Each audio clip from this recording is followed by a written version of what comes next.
Good evening, everyone. I'd like to call to order the meeting of the West Palm Beach City Commission. Today is November 15th, 2021, and the time is 5 p.m. We will start, as we always do, with a moment of silence.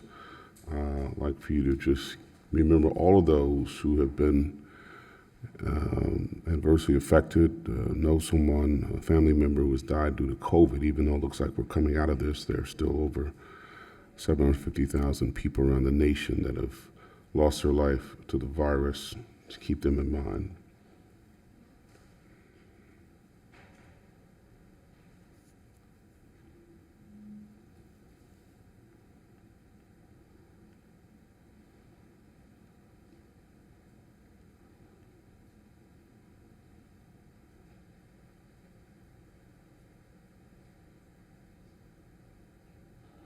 Thank you. President Peduzzi, can you lead us in the Pledge of Allegiance, please? I pledge allegiance to the flag of the United States of America and to the republic for which it stands, one nation, under God, indivisible, with liberty and justice for all.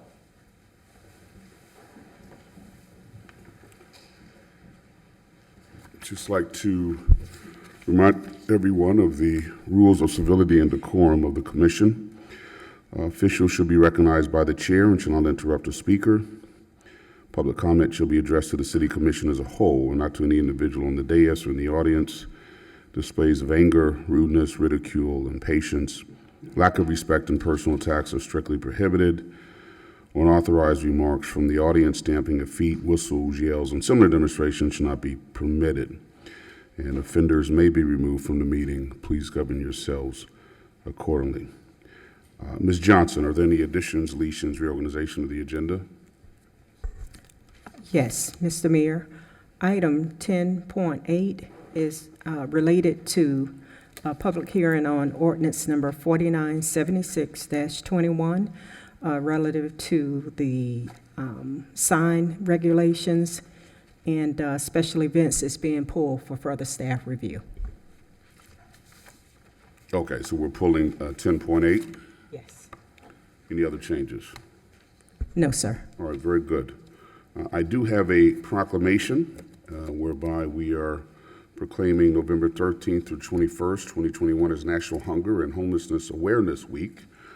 And it's to be accepted by Paul Dumars Jr. Mr. Dumars, okay, Mr. Dumars, come on down, I'll bring it to you. The state of Florida is the third highest homeless population in the nation. Hunger and Homelessness Awareness Week aims to educate the public about the many reasons people are hungry and homeless. The week encourages support for homeless assistance service providers and community service opportunities for students and school service organizations. Also, the City of West Palm Beach encourages all citizens to recognize that some people do not have housing and need additional support from nonprofits and government agencies. So let me bring this down to you. If I can find my mask, which is here.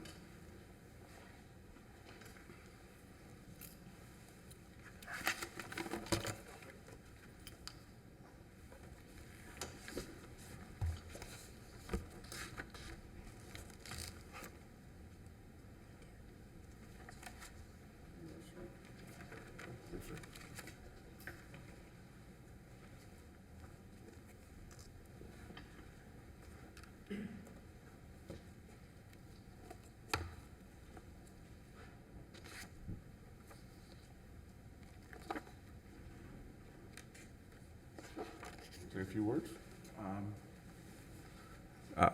Good evening, guys. Thank you for this proclamation. We continue to try to do the work of taking care of the homeless with our partners, and we appreciate your partnership as well and moving forward in the future. So thank you, guys. Appreciate it.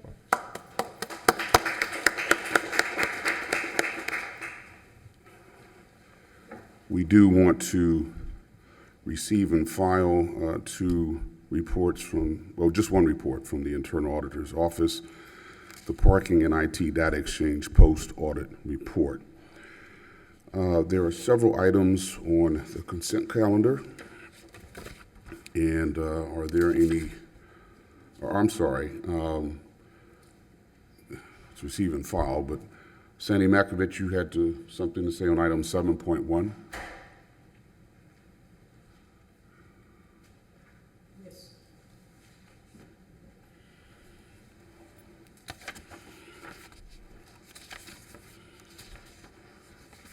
Sandy Metcavich, West Palm Beach. In 2019, the internal auditor scheduled an audit of the CRA when the CRA Director, John Ward, said the IA had no authority to audit them. Really, no authority to audit taxpayer dollars. I have been waiting for the finished report ever since. With no staff, I repeat, with no staff working in the internal audit department, with the exception of one senior internal auditor and Ms. Mahaso, I assume it will take a few more years to complete. Last month, we had 2 senior auditors. One quit. She resigned, personal reasons. So that's 276, to my knowledge, that has resigned since Keith James has been sworn in as mayor, and we have a new city administrator. Okay? That's a lot of people to lose, especially when they know they have a hell of a bonus coming up this month in November. What is it, $2,800 to $50-something $100 a bonus from the government, not from the city. Believe me, the government gave it to the city. They had it in May. You make the employees wait until November, until this month. You held up their money for 6 months. It's got to be pretty damn bad when you know you've got a good bonus coming and you leave, you quit, you don't, it's $3,800 to $50-something hundred. That's a good bonus. Not good enough for some employees to put up with what's going on under this dome and behind doors in City Hall. Shame on you, Keith. Thank you very much. All right, so we do have consent calendar, items 8.1 through 8.5. I will entertain is there any discussion on the items of consent? Hearing none, we don't have any cards? No cards. Consent? Okay, I will entertain a motion. Mayor, I move that we approve the consent calendar. Second. It's been moved and seconded. Discussion. Hearing none, all those in favor say aye. Aye. All those opposed, like sign. Hearing no opposition, motion carries unanimously. Thank you. Item 9.1, resolution number 299-21, amending the city salary plan for fiscal year 2021 and 2022 by adding the job classification of grants and special projects administrator, and resolution number 300-21F, amending the full-time equivalent FTE budget of the American Rescue Act Plan 2021 grant fund for fiscal year 2021/2022, adding the position of grants and special projects administrator. Who's presenting this? Mr. Rodriguez?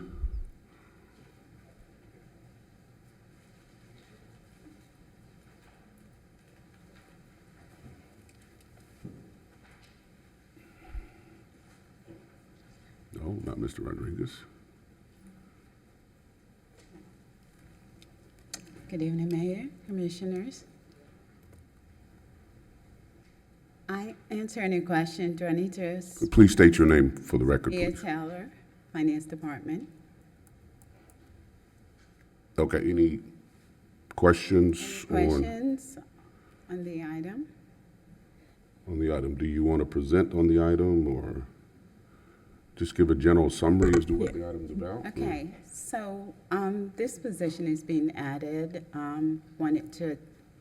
We're just in the FT plan to add one grant administrator for the ARPA program. This position, what we're trying to do is to keep that separate from all the other grant functions that we do have, So we'll have that administrator to oversee the grant, the ARPA program. We have recently lost our grants manager to retirement, so we are replacing that specific area of the ARPA with the grant administrator. And, you know, the other functions will be overseen and administered by a grants officer for the FEMA grants, the HCD grants, you know, all the other city grants. So we are just trying to keep that ARPA program administrator as a separate entity by itself and not commingle it with the other grant functions. Hence the reason for creating a FTA. And it's pay out of ARP pro. It is paid 100% from the ARPA program, and there will be no additional increase to the ARPA grant. Okay. Any questions? Ms. Johnson, did you want to add something? Yeah. Look like you're. If I Turning on your could, mic. Mayor, I just would like to add a footnote to Mrs. Taylor's comments, just to take the board back to your May special meeting when you approved the allocations of our first tranche of the rescue dollars, that $12.6 million. One of the allocations was $500,000 for various staff positions that would be specifically focused on the implementation and administration and oversight of the rescue dollars. You know, as is typical with federal funds, there are various onerous grant requirements, rules and regulations that have to be enforced so that we don't put ourselves in a position where we're having to repay funds because we have not administered them properly. The board did approve the funding at that time. We did not have the positions identified, so this is the first of the positions from that allocation that was approved by the board. Very good. Any questions? Commissioner Lambert. Thank you, Mayor. I guess I'm just a little bit surprised we don't have any specific presentation or data visibly shown to us for this item. Is that correct? No presentation, We no. don't have a presentation. We did present an overview of the ARPA program and the budget for that earlier when we presented the adopted budget. Okay. So at this time, we don't have any additional. The budget of $500,000 that we set aside, we're just allocating positions to cover that $500,000. We added an accounting supervisor, and now we're adding the grant administrator. Okay, so within the ARPA funds, and I do recall during the budgeting process, we talked about that we are allowed to account for some of those funding for a grants staff person who will oversee the process, who will make sure that we're administering the funds correctly, that we're meeting all of our reporting deadlines, and this position falls within that criteria. Correct, yes. Additionally, what we're doing, we did have a grants manager. So that manager oversees all our city grants, which ARPA was under that umbrella. Now that we don't have that position, we need to have someone to specifically oversee the ARPA program. And then we'll underfill that position to oversee the other city grants, the FEMA, SHEP, you know, NSPs, and all the fire, the cops, and the fire grants. Okay, great. So right now, we don't have a grants administrator for the city, but this individual that will fulfill this role will only oversee the ARPA funds. Correct. Is that correct? Correct. Thank you. You're welcome. Commissioner Fox. Thank you very much. I just wanted to clarify, I think when we were voting for this earlier, I think I was under the impression that the 500,000 was going to be for one staff person over a number of years. That might be just something that I'm remembering incorrectly, but I'm wondering if you can just let us know about if we're hiring more than one person with this money, is it a short-term position or will It is short-term. The position will only be funded for the duration of the grant. Once the grant sunsets, that position goes away, or those two positions will go away. Any other questions? Did you want to say something? No, Commissioner Fox asked my question. I was going to ask, will this be a temporary or a new permanent position? So it is a temporary position. It is temporary, and the grant spans 4 years of administration and then a 2-year close-out period. So we are only budgeting for the 4-year. And the budget that we did have this year, that $500,000 was from the first tranche of the ARPA funding. So once we get the second tranche, we will also budget for the remainder of the grant. So this will take us through 2 years of grant administration and reporting. And once we get the second funding, we will have to allocate additional funding to personnel. Commissioner Schoaf, did you have something? Thank you, Mayor. And thank you for bringing this item forward. I guess I was curious if this were to pass this evening and we're creating this additional position, could we talk about the process of hiring for this position? Will it be internally advertised, externally advertised, both?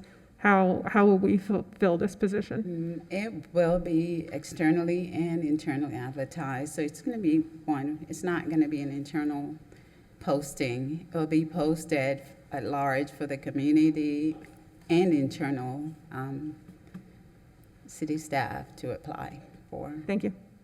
Administrator Johnson, did you have something you wanted to? Yes, I just wanted to put this into context, from a timing perspective. If you go back to the May special meeting where the board approved the allocation of the $12.6 million, we were ahead of the budget process. We had only recently gotten the award of the $12 million. At that point, we were not in a position to know exactly what positions we were going to actually need for administration of the rescue dollars.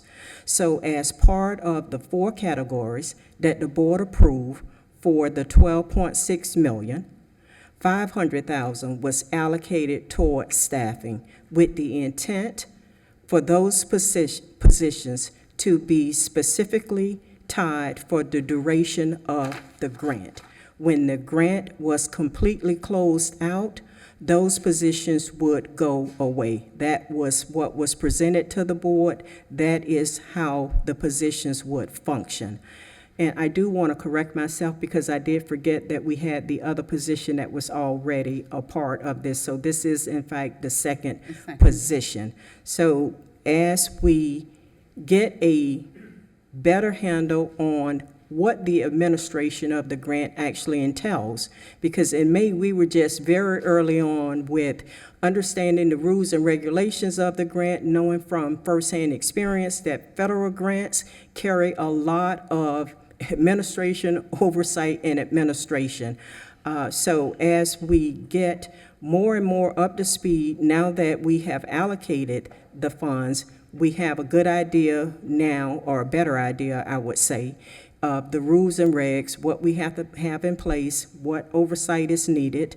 This is the highest level position that we contemplate having to need for administration of that grant. The other position is a second tier position, and if there is a third, fourth position as we look at May of 2022, we'll have those discussions with the board, and that will be part of the presentation for the board's consideration. All right, thank you. Any other questions? We do have a card, Sandy Makovich.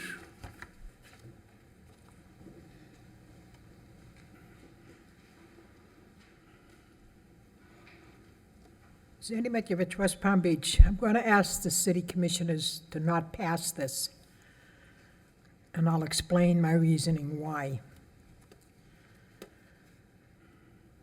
Public safety liaison between the mayor's office and police department, Gregory Key. New position, $125,000 salary. Assistant to the city administrator, Philip Harris, new position, starting salary, $152,000. Neighborhood First, Tiffany David. She started out at $95,000. I'm sure she's over 100,000 now. She's been on the job a couple of years. Then we have City Administrator Faye Johnson, the top of her grade, $261,450. I don't want to forget the cornerstone, political consultant, that's Keith James, political consultant, received from the city 3 contracts totaling $357,500. That's a total of $990,950, almost $1 million. I'm respectfully asking the city commissioners to not pass anything until the internal audit department is fully staffed. It has to go from 1 person to fully staffed, which is 6 or 7 personnel. Okay? You people cannot fix a problem you don't know you have. And it's Ms. Mahasso, the internal auditor's job to bring problems to you so you can fix them. Very simple, common sense. So, for the reasons I stated, I'm asking you not to pass this. Thank you. Thank you very much. Any other discussion on item 9.1? Questions? Hearing none, I'll entertain a motion. Mayor, I move we approve resolution number 299-2. Sorry. I move that we approve resolution 299-21 and resolution number 300-21F. It's been moved. Is there a second? Second. Been moved and seconded. Discussion? Hearing none, all those in favor say aye. Okay. All those opposed, like sign. Hearing no opposition, motion carries unanimously. Thank you. Thank you. 9.2, resolution number 280-21F, accepting and appropriating funds in the amount of $77,900 from the West Palm Beach Library Foundation for the Mandel Public Library of West Palm Beach to fund a full-time licensed social worker and Be Well at Mandel programming initiatives.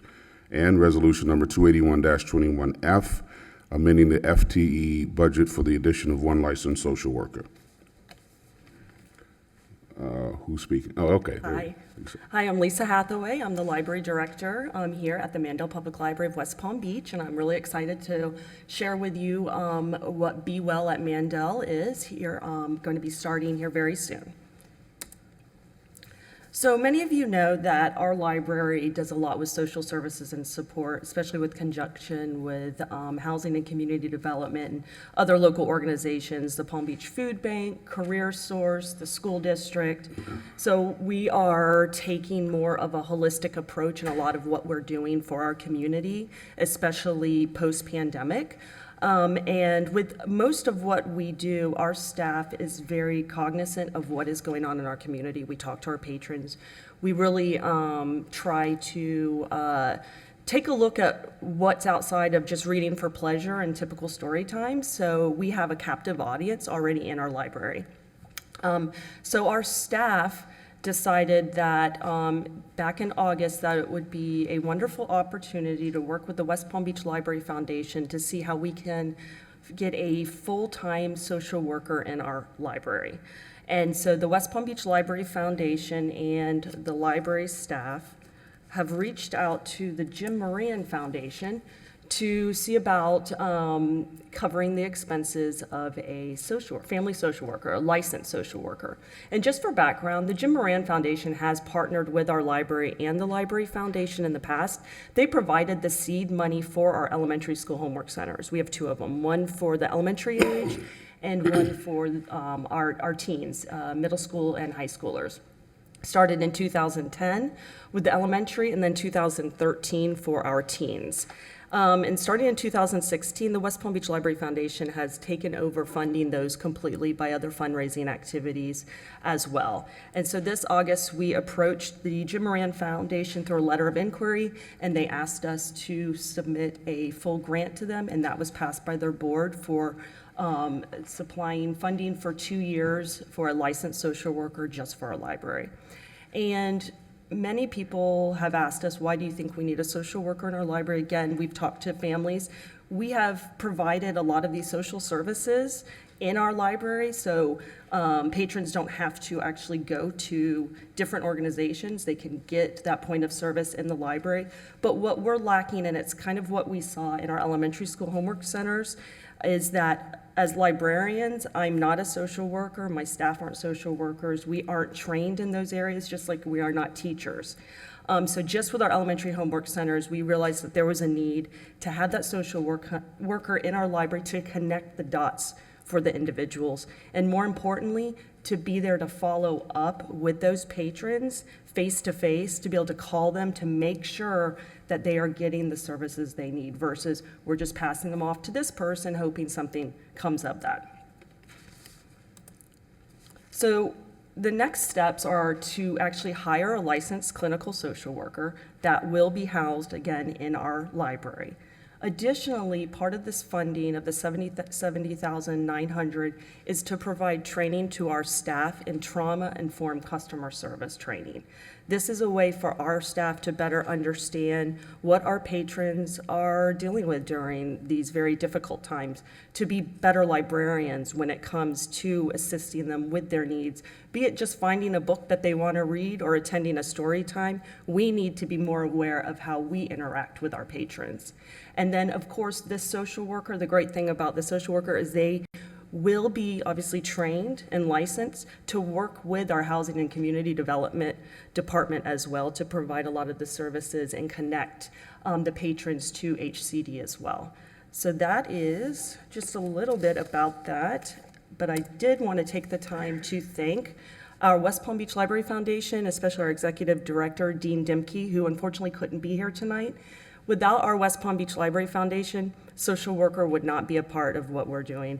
Our homework centers would not be here, our art programming, our Get That Job programming. They are they raise the funding, they apply for the grants to allow us to become a world-class library that our citizens deserve in the city of West Palm Beach. So I do want to thank them publicly for all the support that they provide to our citizens. And if you have any questions, I'll take them. Very good. Thank you very much. Any questions? President Baduzzi, Commissioner Lambert.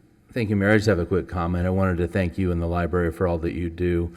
As you know, my family are regular users of the Mandel Public Library, and I think that this is certainly a fantastic addition to the services that the library already offers, so thank you. Thank you. Commissioner Lambert. Thank you so much. I do appreciate the presentation on this, and I appreciate that the city, the Library Foundation, and its funders are being creative on a way to partner with the city, because while mental health might not be one of our direct services that we typically provide, I think we have found a really creative way to make sure that we're reaching our residents, especially our teenagers and young people who mental health issues is such an awful challenge that we have in our community that we are faced with every day, but specifically after COVID, hearing people dealing with it so much more and needing so much more resources. So I'm so grateful that we're doing this, and I would look forward to hearing great results that we're having as we move forward. So thank you so much. Thank you. Any other? Commissioner Fox. Thank you, Lisa, so much. I am the liaison for the commission to the library, and it is a privilege every month to come to your meetings and have the opportunity to hear all the things that you're doing. I am blown away by the thoughtfulness of your staff and all the things that you're doing with your board. I wanted to just ask you a little bit. I know that we've talked about some of the other programs that you're offering, Career Source, and you talk about how there's always a line waiting, and I mean, I anticipate it will be the same for this program. So I just wondered if you could just touch a little bit about that, about who will be using this and how you anticipate how they're making appointments and things like that. So what we envision is the social worker will, have their own space, and the idea is very much kind of what Kevin Jones does, is walking around and getting to know our families, and then also the fact that as staff, recognizing when our patrons are in need, so we can actually refer them to that social worker. And really what it comes down to is having someone full-time in our library versus, okay, this person will only be here on Tuesdays from 2 to 4, so come next Tuesday. It's We have someone here for you right now. Let me walk you over to that person. It's going to be very organic, very much like our elementary school homework centers. You don't need to make an appointment. We want you to be comfortable to already be in the space, and that social worker may come up to you and notice that your child's crying. I wonder what's going on. Do you need diapers? Let me see how I can connect you to a diaper bank. So just, it's going to start off organically while we get used to this, because right now in the state of Florida, there's 2 full-time social workers in public libraries in the state of Florida. Even though this is not a new concept, San Francisco Public Library had a social worker starting in 2009 for their homeless population using the library. The funding has not been readily available. And so we're hoping by bringing in the social worker and sharing our experiences at our library, we'll see more libraries getting these full-time social workers.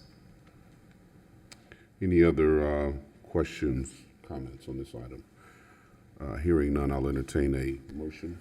Mayor, I move approval of resolution number 280-21F and resolution number 281-21F. It's been moved. Is there a second? Okay. Any discussion? Hearing none, all those in favor say aye. Aye. All those opposed, like sign. Hearing no opposition, motion carries unanimously. Thank you. Thank you. Lisa, very I much. appreciate it. Item 10.1, public hearing and second reading of ordinance number 4982-21, amending the City of West Palm Beach Code of Ordinances at Chapter 2 and Chapter 66 to change the name of the Office of Equal Opportunity to the Office of Small and Minority Business Programs. Good evening, Mayor, Commissioners. Kimberly Rothenberg on behalf of the City Attorney's Office. This is second reading. There's been no changes since first reading. Very good. Any questions, comments? Hearing none, I will entertain a motion. Mayor, I move approval of ordinance number 4982-21 on second reading. Very good. It's been moved. Is there a second? Second. Been moved and seconded. Discussion. All those in favor say aye. Aye. All those opposed, like sign. Hearing no We opposition. have to read the Ordinance, ordinance. Mr. Mayor. Oh, that's right. Thank you. A little bit out of practice here. Thank you. Read the ordinance, Madam Clerk, please. Ordinance number 4982-21, an ordinance of the City Commission of the City of West Palm Beach, Florida, amending the Code of Ordinances at Chapter 2, Administration, Article 4, Offices, Departments, and Divisions, Division 1, Mayor's Office, Section 2-135, Office of Equal Opportunity, to change the title of the Office of Economic Opportunity to the Office of Small and Minority Business Programs, and amending Chapter 66, Procurement, Article 9, Small Business Program, Sections 66-223, 66-224, 66-226, 66-227, 66-230, 66-233, 66-234, 66-236, 66-237, and 66-238, and Article 11, Minority Women Business Enterprise, Section 66-258, 66-260, 66-262, 66-263, 66-265, and 66-266 through 273 to reflect the duties of the Director of the Office of Small and Minority Business Programs to be consistent with amendments to Chapter 2, Article 4, Division 1, Section 2-135, providing a conflicts clause, a codification clause, and a severability clause, providing an effective date and for the purposes. Now, all those in favor say aye. Aye. All those opposed, like sign. Hearing no opposition, motion carries unanimously. Thank you. Item 10.2, public hearing and second reading of ordinance number 4957-21, a city-initiated text amendment to Article 2, Organization, Administration, and Enforcement, Article 4, Downtown Master Plan Urban Regulations, Article 5, Commercial District, Article 7, Special Districts, Article 9, Permitted Uses, Uses Permitted with Extra Requirements and Special Uses, Article 15, Parking, Article 16, Regulations of Nonconformities, Article 19, Definitions, and Appendix A, Master Use List of Chapter 94, Zoning and Land Development Regulations to make reasonable accommodation that the Federal Housing Act requires for group homes, community residences, and/or recovery communities. Mayor Commissioner Angela Van, Planning and Zone Administrator. There's been no changes since first reading. Okay, any questions, comments, any cards? All right, hearing none, I will entertain a motion. Mayor, just let me make sure I have the correct one here. I apologize. Take your time. Mayor, I move that we approve ordinance number 4957-21, amending the Code of Ordinances of the City of West Palm Beach at Chapter 94, Zoning and Land Development Regulations, Articles 2, 4, 5, 7, 9, 15, oh gosh, 19. what's that one, 19, and Appendix A. Very good. It's been moved. Is there a second? Second. It's been moved and seconded.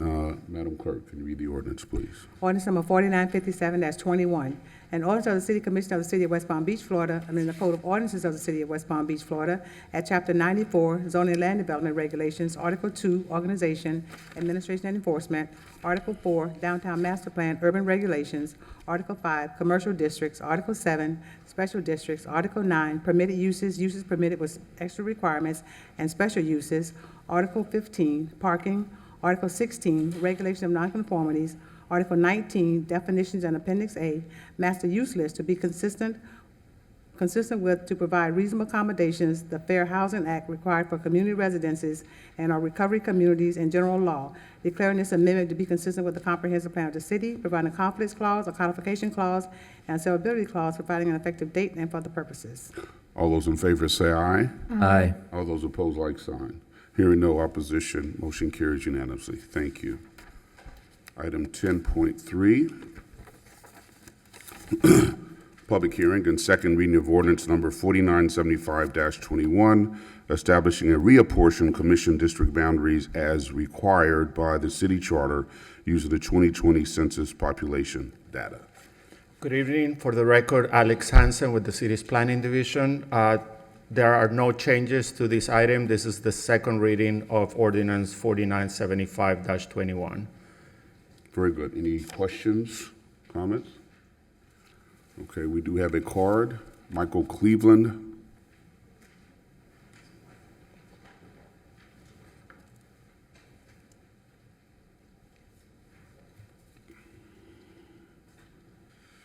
Good evening, Mayor, Commissioner, staff.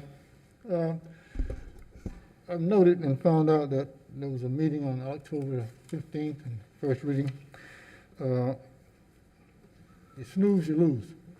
I would have liked to have been at that meeting. So therefore, I would only request a list of those people in attendance of that workshop, if possible.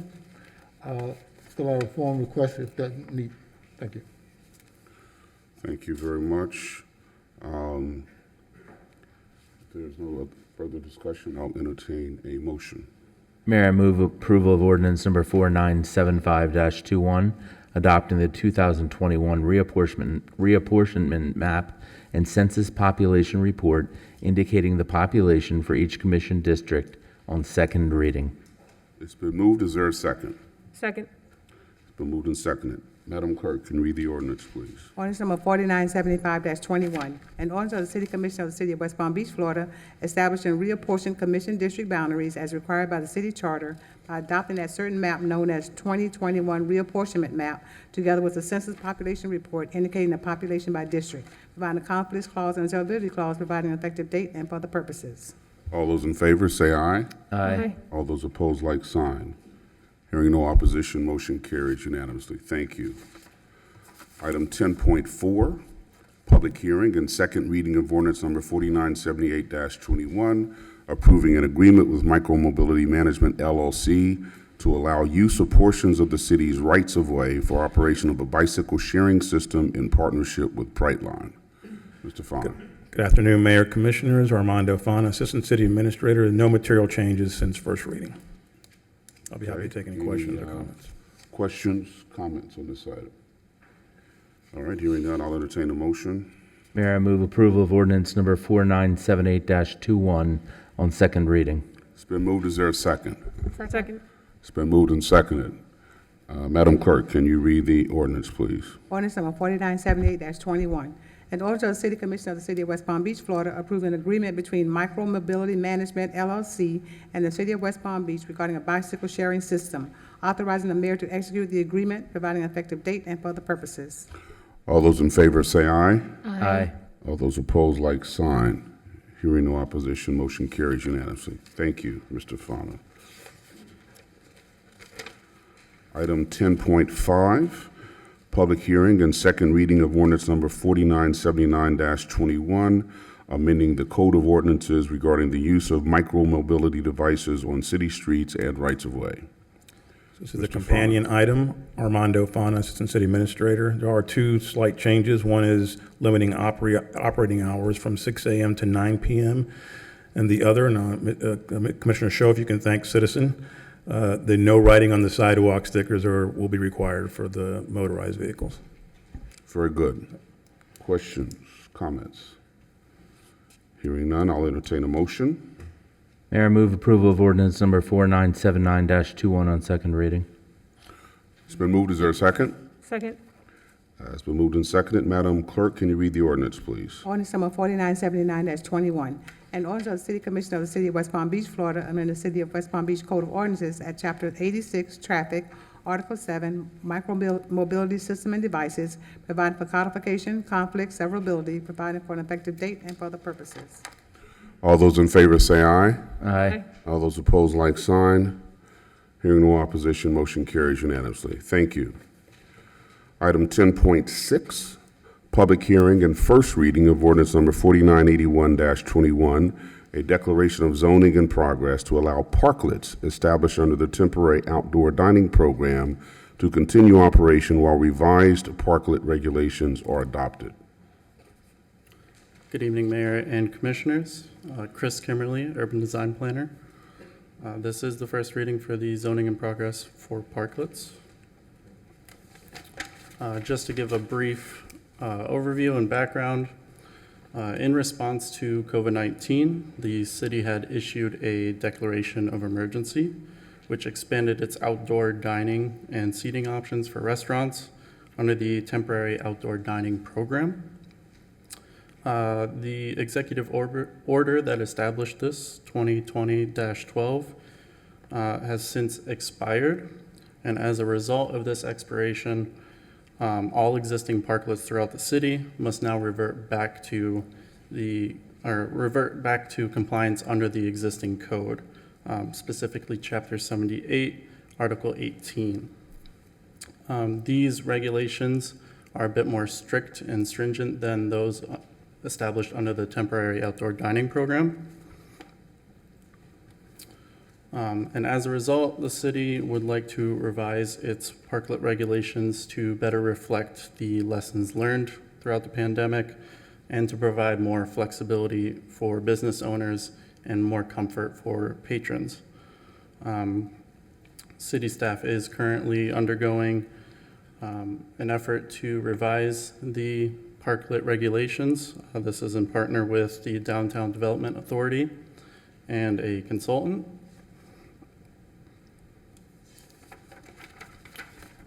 And just an overview of the zoning in progress.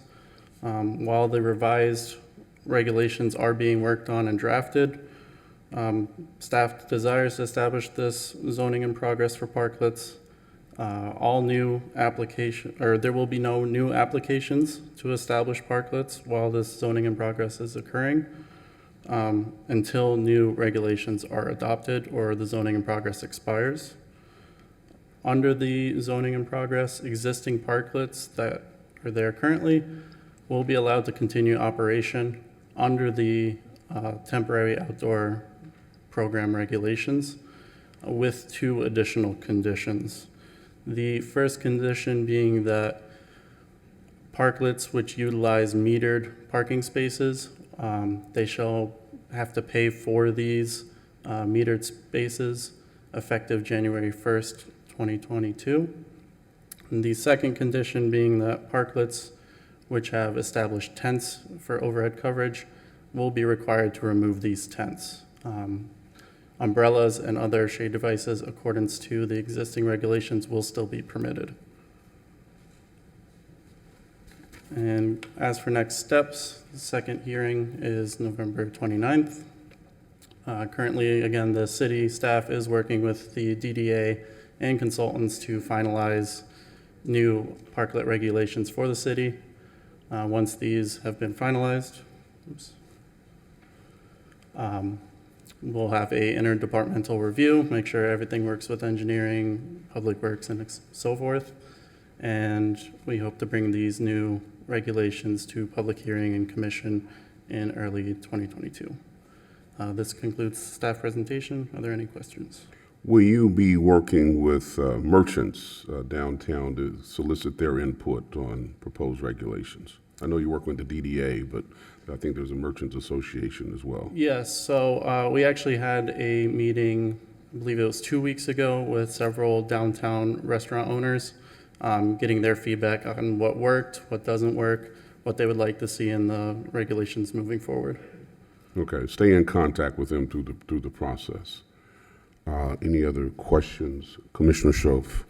Thank you, Mayor, and thank you for bringing this item forward. You know, this was all part of COVID recovery when we started dining on the spot.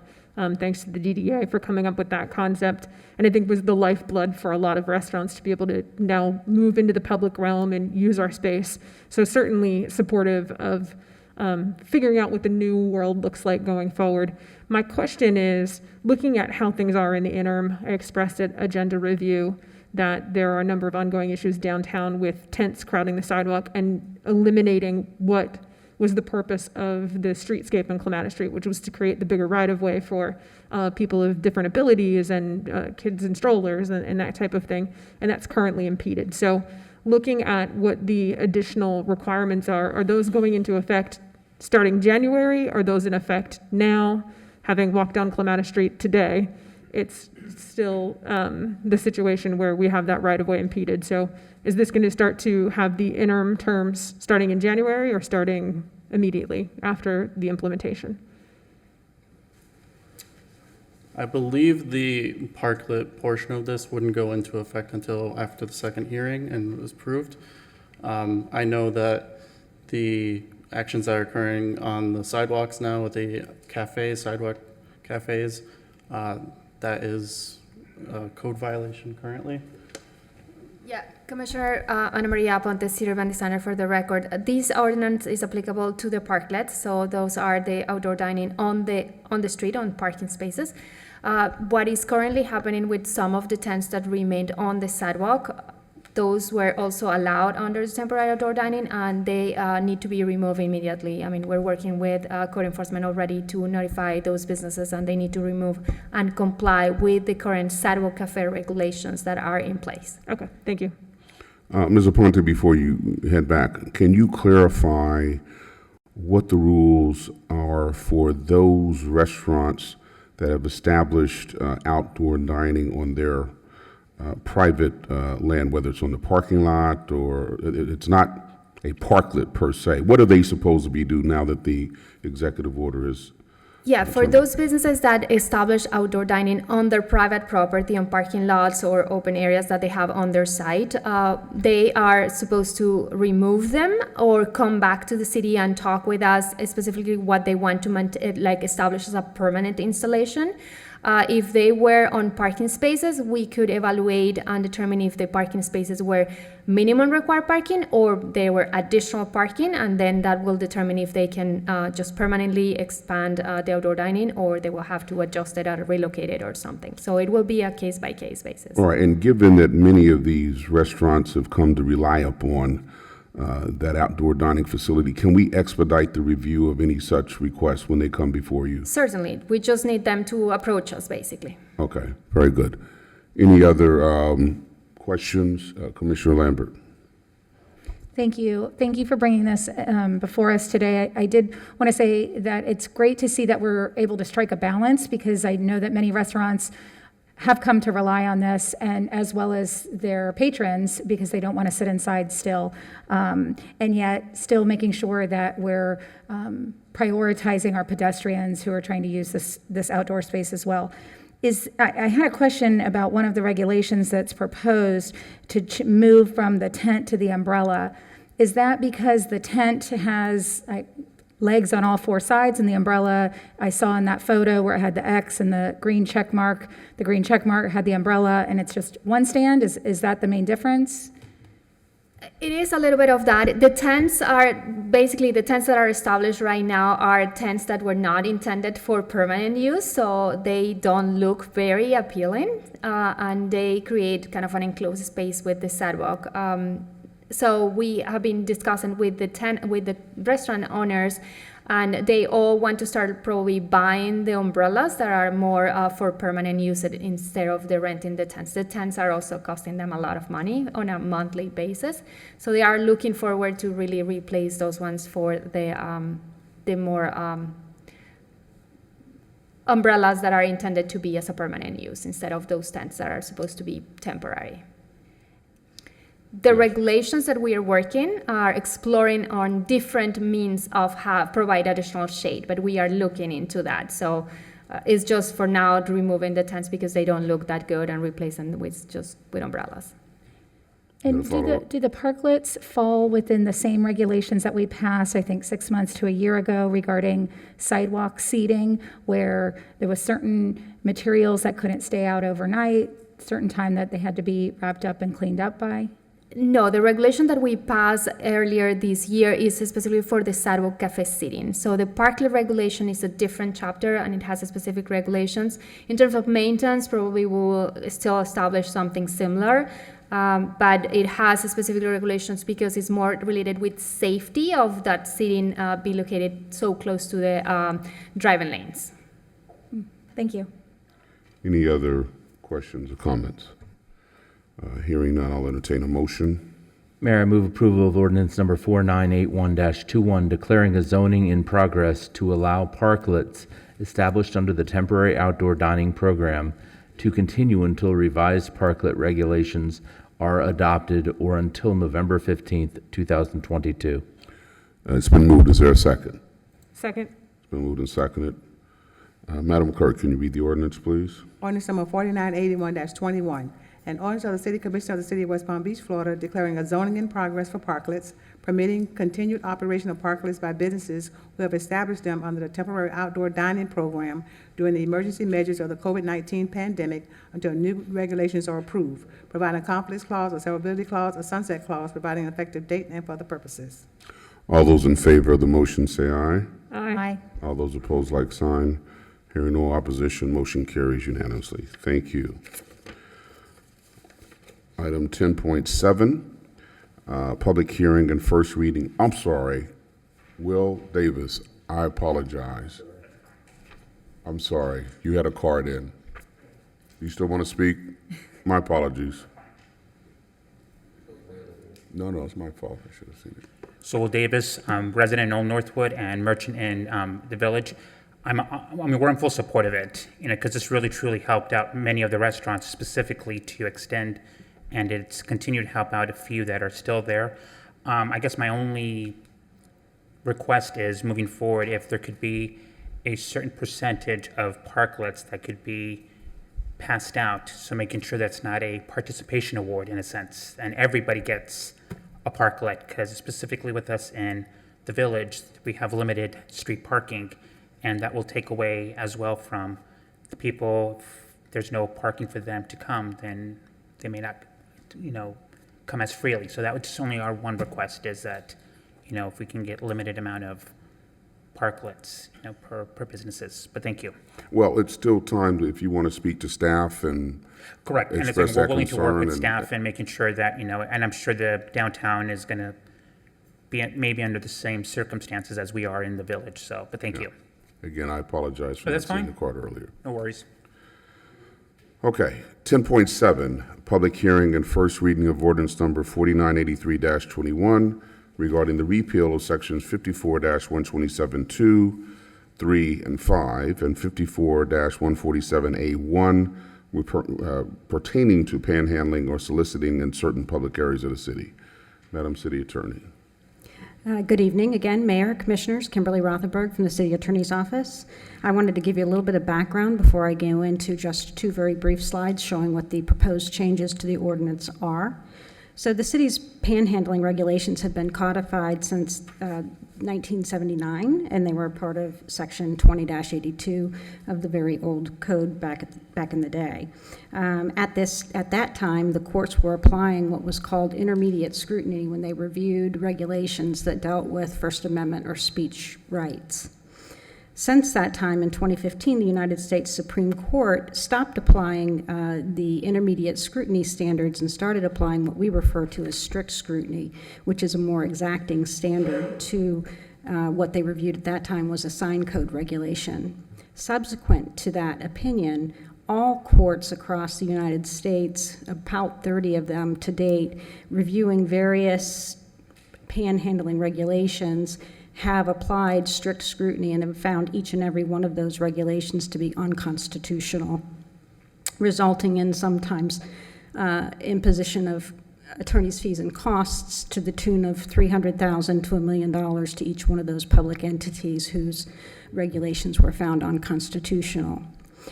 Most recently, the Southern District, which is our federal district court that's the first tier of review for a constitutional challenge to an ordinance, reviewed a Fort Lauderdale ordinance that was very similar to ours. And in granting summary judgment to the folks who were opposed to the ordinance, the court found that it would likely not survive strict scrutiny. That was June 23rd of 2021. So since that time, 3 individuals sued the city challenging the city's ordinances.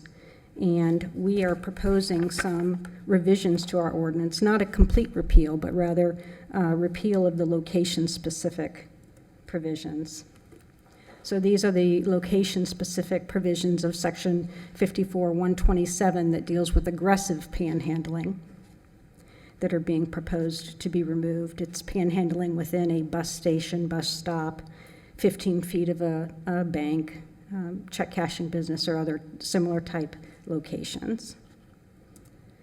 Section 54-147 has some location-specific provisions as it relates to panhandling in the downtown and panhandling in the Northwood areas. What remains is that it still remains unlawful in the city of West Palm Beach, based on this amendment, if you're to approve it, to solicit aggressive panhandling, to solicit money in both public and private places. And it's also going to still remain unlawful to engage in panhandling or solicitation in the downtown and Northwood on private property if the owner follows the certain regulations that are currently in the ordinance. And with that, the city attorney's office would recommend that as part of the conversation settlement negotiations with the plaintiffs, that you approve on first reading ordinance number 4983-21.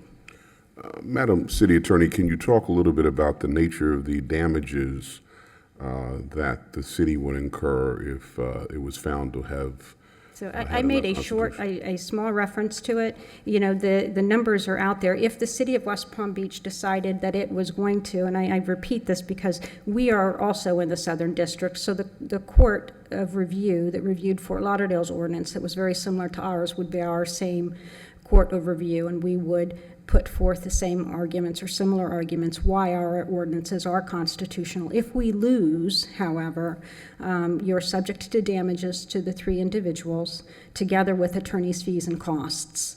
Those attorney's fees and costs, depending on how much time and energy the other side spent and what the court considers a reasonable attorney fee, could range from the $300,000 to $1 million. I've seen awards vary. So that's kind of what you subject yourself to, in addition to whatever monetary damages that the court would want to provide to the individuals if it found the regulations to be unconstitutional. Is there a cap on those fees? There is no cap. Okay. Because it's a constitutional challenge. Questions? President Peduzzi, Commissioner Show. Thank you, Mayor. I just wanted to clarify, since in the last week or two, my family has had the opportunity to sit outside on Clematis and have a meal. Since we were just talking about parklets and outdoor dining, a lot of those areas are in public places. They're not private property. So whereas, if I understand it correctly, A panhandler may not be able to go actually into the restaurant to a patron's table because that would be considered private property. They may, because of this ordinance, because of us removing this ordinance, they may still be able to approach people in those public areas while dining. They could. And obviously, if it's aggressive panhandling, that's a different analysis. And if it were aggressive panhandling and the police were present for that, then that could be subject to a citation for the ordinance as it would remain if adopted. And unfortunately, that's going to be an area, I think, where we have the most issues with some of our residents is they think that while they're eating and dining, they should be allowed to eat in peace without being approached. But there's really nothing that we can do about it. Not when they're eating in the public realm. The sidewalks are quintessential public forums. Thank you. Commissioner Shove. Thank you, Mayor, and thank you for bringing this forward. You know, I'm glad that we're continuing to try to strike a balance between personal property rights and really providing care in these instances. Where I've seen this, particularly in the North End, applies to Northwood Village, looking at the panhandling that occurs there. So just so that I'm clear, panhandling that's still illegal is aggressive panhandling. So anything that becomes a danger to that individual and anything on private property. So if a merchant has someone entering their facilities, being aggressive and panhandling, looking for money, that's still illegal under this ordinance. Correct. And so to clarify something that President Peduzzi had said, we're talking about parklets and what's considered public and what's considered private property. In the instance where we have now vendors, merchants that will be essentially leasing public property, does it then become public property or private property? I'm going to have to look at the regulations, but I don't believe that they're leasing it. It's right of way, and they're using it. But I'll look at it. I don't believe it's a lease because you don't generally lease right of way. Okay, so I guess to the point of the last ordinance, they were having to pay for the metered space. So in essence, I guess my question would be, is that leasing property, in which case it becomes part of their private entity or not? And may not be a question that could be answered today, just simply looking at I'll where look these more apply. at it, but generally speaking, you're talking about what the courts consider as quintessential public forums and drawing lines between the sidewalk and then the parklets that's also on right-of-way. Mm-hmm. It seems to be difficult, but I certainly will think about that more. Thank you. Any other questions or comments? All right, we do have a couple of cards, Sandy Makovich and Michael Cleveland.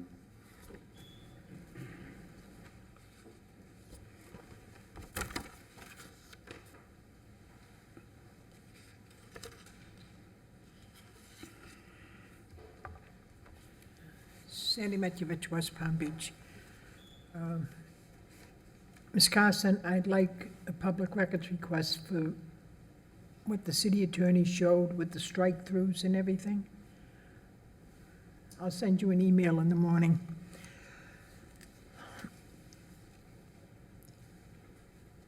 Does this have anything to do with homelessness? You're not going to answer me, so I'm confused about it. I don't know, homelessness, I understand what panhandling is and I understand what homelessness is, but when this was passed, Commissioner Warren and Commissioner Fox were not on the dais. It was Commissioner Riles and Commissioner Neering. And during the meeting, Mayor Keith James said the ordinance was not meant to target homeless people, but merely meant to regulate behavior that harms businesses in downtown and Northwood. And he claimed the ordinance was perfectly legal because the regulation is limited to 2 areas of the city, allowing homeless individuals to move to other areas. James resisted requests from Commissioners Peduzzi and Neering to table the ordinance for further review, saying he wanted to vote on it right away. Don't give you time to think about it. After a long period of discussion, the ordinance finally passed without the language prohibiting sleeping outdoors, the prohibitions of public urination and defecation, and on panhandling remain intact. How hypocritical is this city proclaiming November 13th to the 21st of 2021 as National Hunger and Homeless Awareness Week? I think you know a lawsuit's coming, a few of them. You just can't be that dense. You know they're coming. In fact, I checked the city clerk today to see if they were online. They're not online yet. But they're coming. Keep doing what you're told. Don't think for yourself.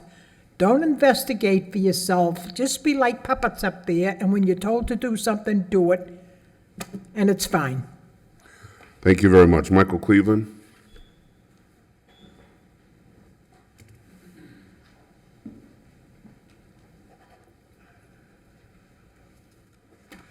Good evening again.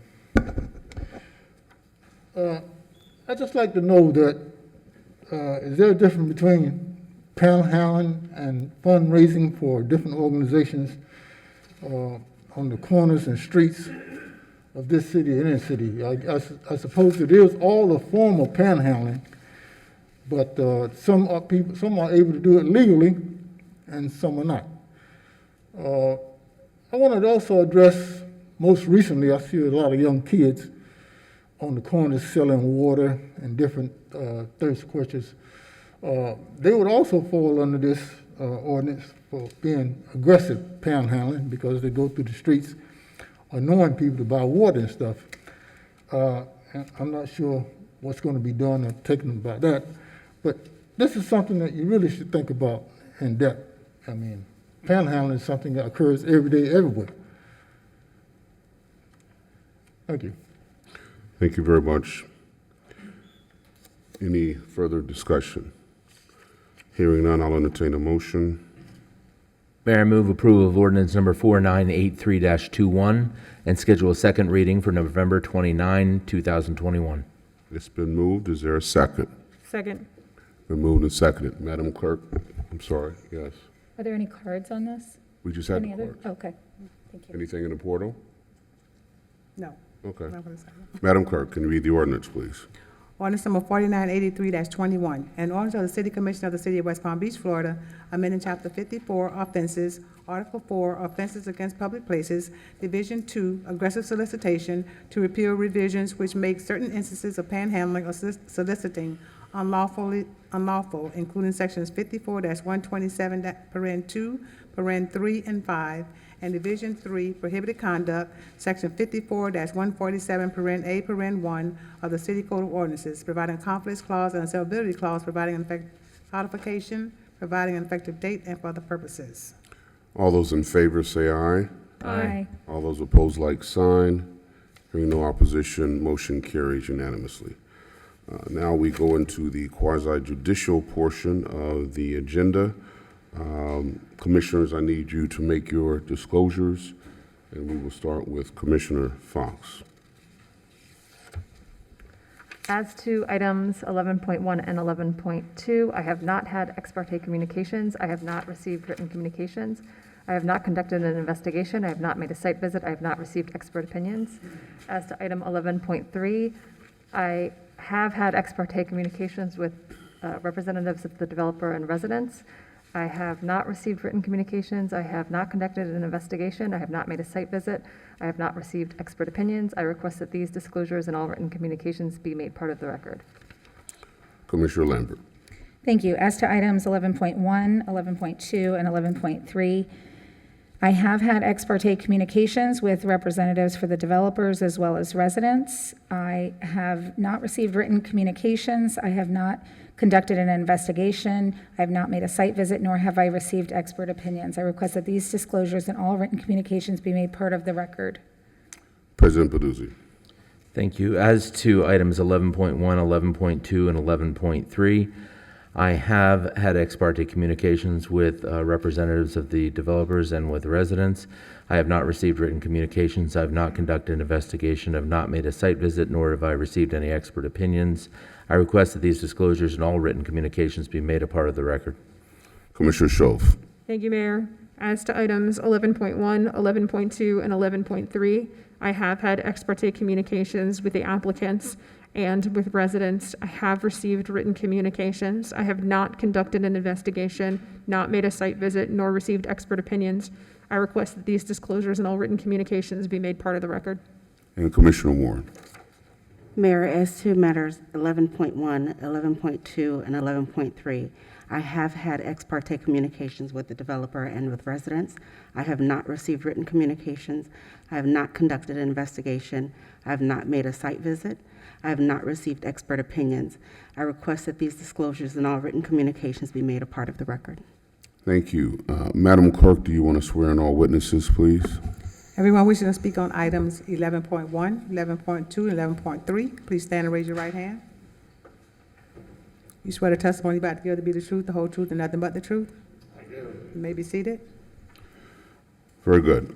Item 11.1, public hearing and second reading of ordinance number 4971-21 regarding the transfer of the current BrandsMart USA CPD site development plans and development regulations to Resolution 256-21, and public hearing of Resolution number 256-21 regarding a major plan development amendment to the BrandsMart USA CPD to permit the construction of an approximately 103,611 square foot BJ's Wholesale Club store with motor vehicle fuel sales and site and landscape upgrades, including waivers. Let's see. Okay. Good evening. For the record, Eric Schneider, Principal Planner. There are no changes from first reading. Very good. Are there any questions or comments? All right. Hearing none, I'll entertain a motion. Mayor, I move to approve ordinance number 4971-21, authorizing the transfer of the current BrandsMart USA CPD site development plans and development regulations to Resolution 256-21. All right. It's been moved. Is there a second? Second. Been moved and second. Madam Clerk, can you read the ordinance, please? Ordinance number 4971-21, an ordinance of the City Commission of the City of West Palm Beach, Florida, amending the prior ordinances relating to the BrandsMart USA Commercial Plan Development located at 751 West Executive Center Drive to transfer the site development plans and development regulations to a separate resolution, providing an effective date and for other purposes. All those in favor say aye. Aye. All those opposed, like sign. Hearing no opposition, motion carries unanimously. Commissioner Fox? Mayor, I'd like to make a motion to approve resolution number 256-21 regarding the major plan development amendment to the BrandsMart USA CPD to permit the construction of an approximately 1,003,611 square foot BJ's Wholesale Club store with motor vehicle fuel sales and site and landscape upgrades, including waivers. This motion is based upon the factual testimony presented, the application submitted, the staff report, the recommendation of the planning board, and the findings that the amendment is consistent with the comprehensive plan and complies with the standards found in section 94-32 of the city's zoning and land development regulations. It's been moved. Is there a second? Second. Been moved and seconded. Any further discussion? Hearing none, all those in favor say aye. Aye. All those opposed, like sign. Hearing no opposition, motion carries unanimously. Thank you. And now, item 11.2, public hearing of resolution number 269-21 regarding a request by Donna C. West of Police Land Surveyors, Inc. on behalf of BrandsMart USA of South Dade, Inc. for the approval of a subdivision minor plat to replat the BrandsMart Commercial Plan Development site located at 751 West Executive Center Drive into 2 development parcels. Mr. Schneider? Good evening once again, Eric Schneider, Principal Planner for the record, and I'm going to cover this for the applicant. So as the mayor said, this is Resolution 269-21, which is the plat for BrandsMart, companion to the item you just saw. As mentioned, it was the surveyor has submitted this, and it would be subdivided into 2 parcels. Staff is recommending approval based on the finding that it meets the criteria in section 94-342. The plat was not required to be reviewed by the planning board. So what is the plat? So here's the site. The big white building under the T and the E is the existing BrandsMart. This is where the new BJ's is proposed that you approved in the last item with their fuel station. In order to do for financing reasons and possible sale, they want to split this into two different entities so that the BrandsMart, which you see there, is not encumbered by the two new buildings. And so you can see that line that kind of comes through the middle of the site here is where the subdivision is going to be. Are there any questions of staff? And the applicant is here, the surveyor's here to discuss if you have any questions of them. Very good, thank you. Any questions, comments? Is there a desire to hear from the applicant? Yes? Commissioner Fox? You want to hear from the applicant? Okay, all right, very good. Then I will entertain a motion. Mayor, I move to approve resolution number 269-21, approving a replat and minor subdivision of the BrandsMart Commercial Plan Development Site located at 751 West Executive Center Drive into two development parcels.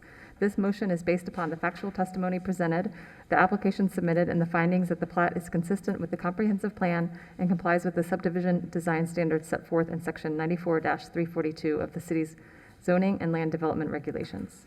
It's been moved. Is there a second? Second. Been moved and seconded. Discussion. Hearing none. All those in favor say aye. Aye. Aye. All those opposed, like sign. Hearing no opposition, motion carries unanimously. Thank you.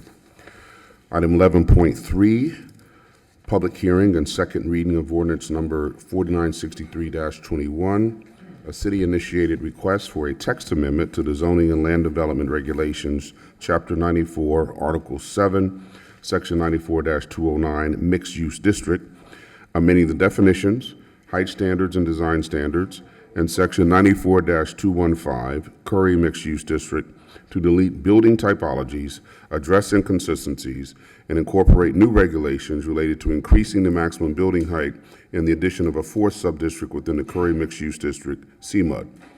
And public hearing and second reading of ordinance number 4964-21, a city-initiated request for a zoning map amendment to rezone certain properties from the core subdistrict into core 1/1A and core 2 subdistricts, rezone the parcel zone professional office residential plan development to core 1A, rezone a portion of Joel Days Park to core 2, and reconfigure the boundaries for the edge, transition, and core subdistricts within the boundaries of the Curry Mixed Use District.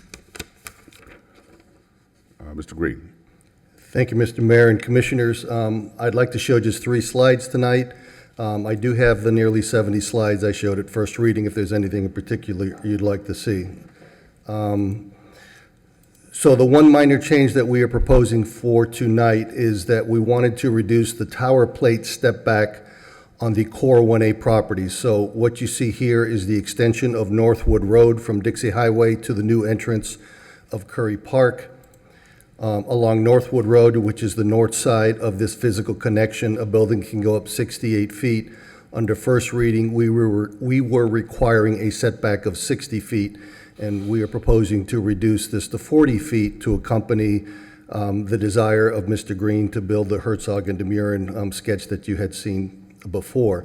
Along 23rd Street to the south, we are again reducing the tower plate from 60 feet to 20 feet. So in this case, a building can go up 80 feet, and rather than a 60-foot setback, the requirement would only be 20 feet.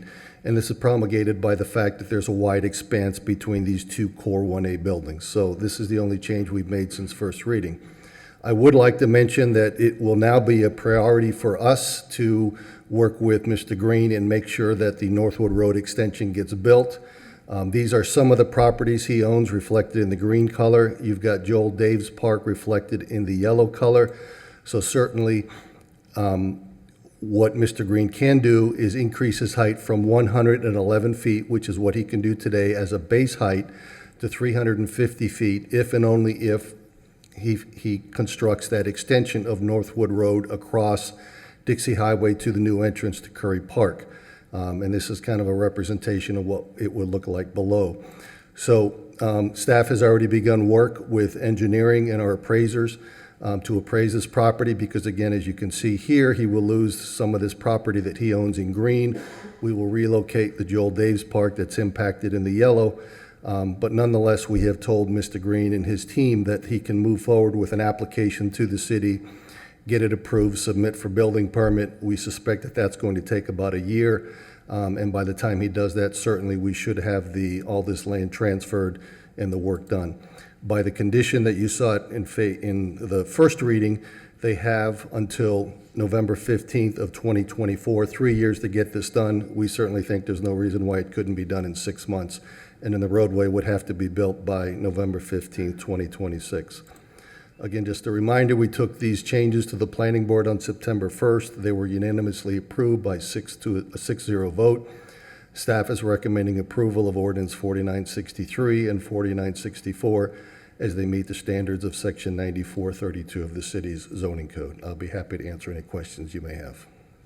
Any questions, Commissioners? Commissioner Shelf. Thank you, and thank you for the summary, Mr. Green. I wanted to talk about the transition area to the south of Cmud as it sits currently, because we have the north end that takes the height that goes down into the residential neighborhoods, but at the south end, we're still in a commercial district, essentially, along Flagler Drive. So I know we've talked about looking at phase 2 of Cmud and extending the Cmud boundary south. So looking at those properties that are at the current south boundary, so we kind of use that same theory and transition them down, but there's an artificial boundary because we're not actually abutting any residential neighborhood. So when we're looking at what those properties could be zoned, I know we heard from the Temple at last meeting, which resides at the southern boundary there. So when we're looking forward and addressing what this should be, as to make sure that the context doesn't look almost like a rolling hill up and down, how are we looking to address those properties in that kind of artificial transition zone at the moment? Okay. So this graphic that you see before you on the left shows the existing zoning, on the right what's proposed. So as you see it transition really from the middle portion, lessening as you move north and south. So you go from a height of 350 to 306 to 163 to 60. Going the other direction, you go from 350 on these two properties, it reduces to 306. And then down to 202 where it transitions at the south end of the city. What you're referring to, Commissioner, is that we will embark upon a Phase 2 study of Cmud Phase 2. You see the current boundary that you're approving tonight is this red line. We're going to study the area not only that encompasses the Temple at 1901 North Flagler, but also the property to the south, and see if that warrants either a consistent height of the Core 2 district or whether it should be amended to the Core 1. So what's important to note is that we're not changing anything within the comprehensive plan. So under Cmud Phase 1, we can build a total of 4,065 residential units and a little over 2 million square feet of non-residential. If we can incorporate that same capacity into Phase 2, then we don't have to change the comprehensive plan, and that's our goal. So as part of, and I've mentioned to the representative of Temple Israel, Marty List, that we will look at this property for the Temple as we conduct the analysis for Phase 2. We have to look at everything that's south, see what the development patterns are, and more importantly, look at build-out for this in comparison to the build-out of Phase 1. And we'll come back to the commission for that. So in essence, we're calling them Phase 1 and Phase 2, but it's all Cmud. So we have the ability to kind of back up and take a look at that transition zone as it is now and see what is the best according to whatever planning staff can study and make sure that it's all feasible within the context of what's there. That's correct. And I even adjusted the graphic so you see the yellow that we envisioned to look at Phase 2 will actually incorporate some of what's already in Phase 1 that you're discussing tonight. Thank you. Any other, Commissioner Fox? Thank you. Just to hop on to what Commissioner Schoaf was asking, I'm wondering if Phase 2 will include anything that is to the north. I know I've had calls about, I think it was 2801 North Flagler, and there may be a few others, but how will we determine whether or not those might be able to be included? As we discussed it in the first hearing 2 weeks ago, we had never envisioned rezoning that property, so it was not advertised for a rezoning. I've had discussions with the applicant since then. They could do one of two things. They can petition to do a separate project for this area. Certainly, we can look at it as part of Phase 2. The discussions I've had most recently is they are considering doing a separate submittal for that parcel. Any further questions? Any other comments? All right, we do have a number of cards. We'll start with a former member of this dais, former Mayor Jerry Moyo.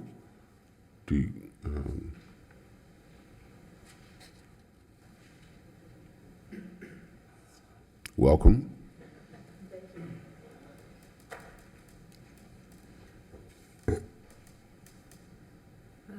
Good evening, Mayor and Commissioners. I'm Jerry Moyo, resident of the city of West Palm Beach, and until a few months ago, resident of Old Northwood. I know this is second reading, and I know that you have heard all the pros and cons at this point, so I'm not going to repeat the pros, because I'm here to ask you to support this Cmud redesign. And I also want to particularly thank Rick Green and his staff for doing such a great job coming up with this compromise solution. It's something that the neighborhood supports, and I know you'll hear from some neighborhood leaders, but we also see such great potential. I've always seen such great potential in Northwood, and this is just going to add to this. So I urge you to vote yes on this. Thank you very much. Thank you. We also have a card from Charles Moyo, who does not want to speak, but he is in support. Cynthia McDonald. And while she's coming, I'll call a couple of other cards so they can start preparing. Ross Harness and Matt Chambers. You can prepare yourself. Good evening, Mr. Mayor, Commissioners. My name is Cindy McDonald. I reside at 1511 Georgia Ave in Grandview Heights. And I don't live in the area, obviously, but I see this as a great development for a blighted area that the residents that live in that area and the rest of the residents of the city would benefit the same way where I live has benefited with development. I don't like my tax dollars being spent on supporting a blighted area, the extra policing and services and that. I would rather see the tax revenue coming into the city and also that tax revenue going to the CRA for their projects in that area. Thank you. Thank you. Ross Harris. I apologize when I mispronounced your name. Handwriting. Good evening. The last name is Harness, like a climbing harness. Okay. Yes, thank you. I come here my name is Ross Harness and I live in 312 Northwood, the apartment building that is in the center of this district currently. And I'm coming in support of the project.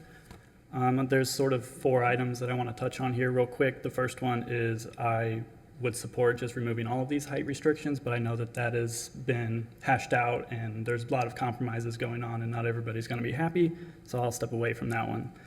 The other 3, the first one has to do with parking minimums. The city has, to me, very high parking minimums that it requires for all of its new developments. The parking minimums as we have now only serve to subsidize driving and disincentivizing residents from using other forms of mobility. And I know that the city and the mayor yourself have initiatives and focuses around improving mobility and using other forms of transportation than just driving. So if we could remove or find ways that this development can work with the anchor site to share some of its parking so that we're not inundating the area with parking garages. My second point on this is regarding the grocery store or the supermarket. In the previous first reading, there was discussions around a Publix or a Whole Foods. I would like to advocate for an Aldi supermarket.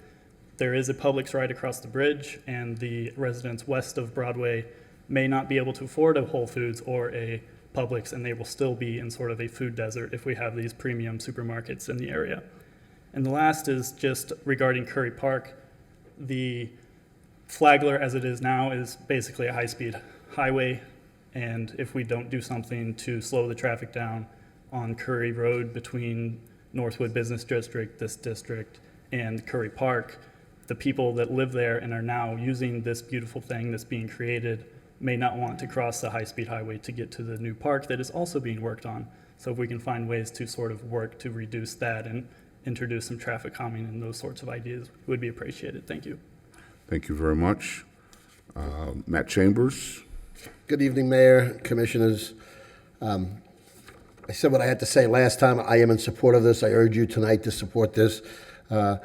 Rick Great job with your team. Jerry Shields said he didn't see his carousel in your pictures, so it's Northwood's time. You know, the city is growing. It's the time to build is now. Northwood has its fair share of everything except these type of buildings and these type of projects. This could be the start of that.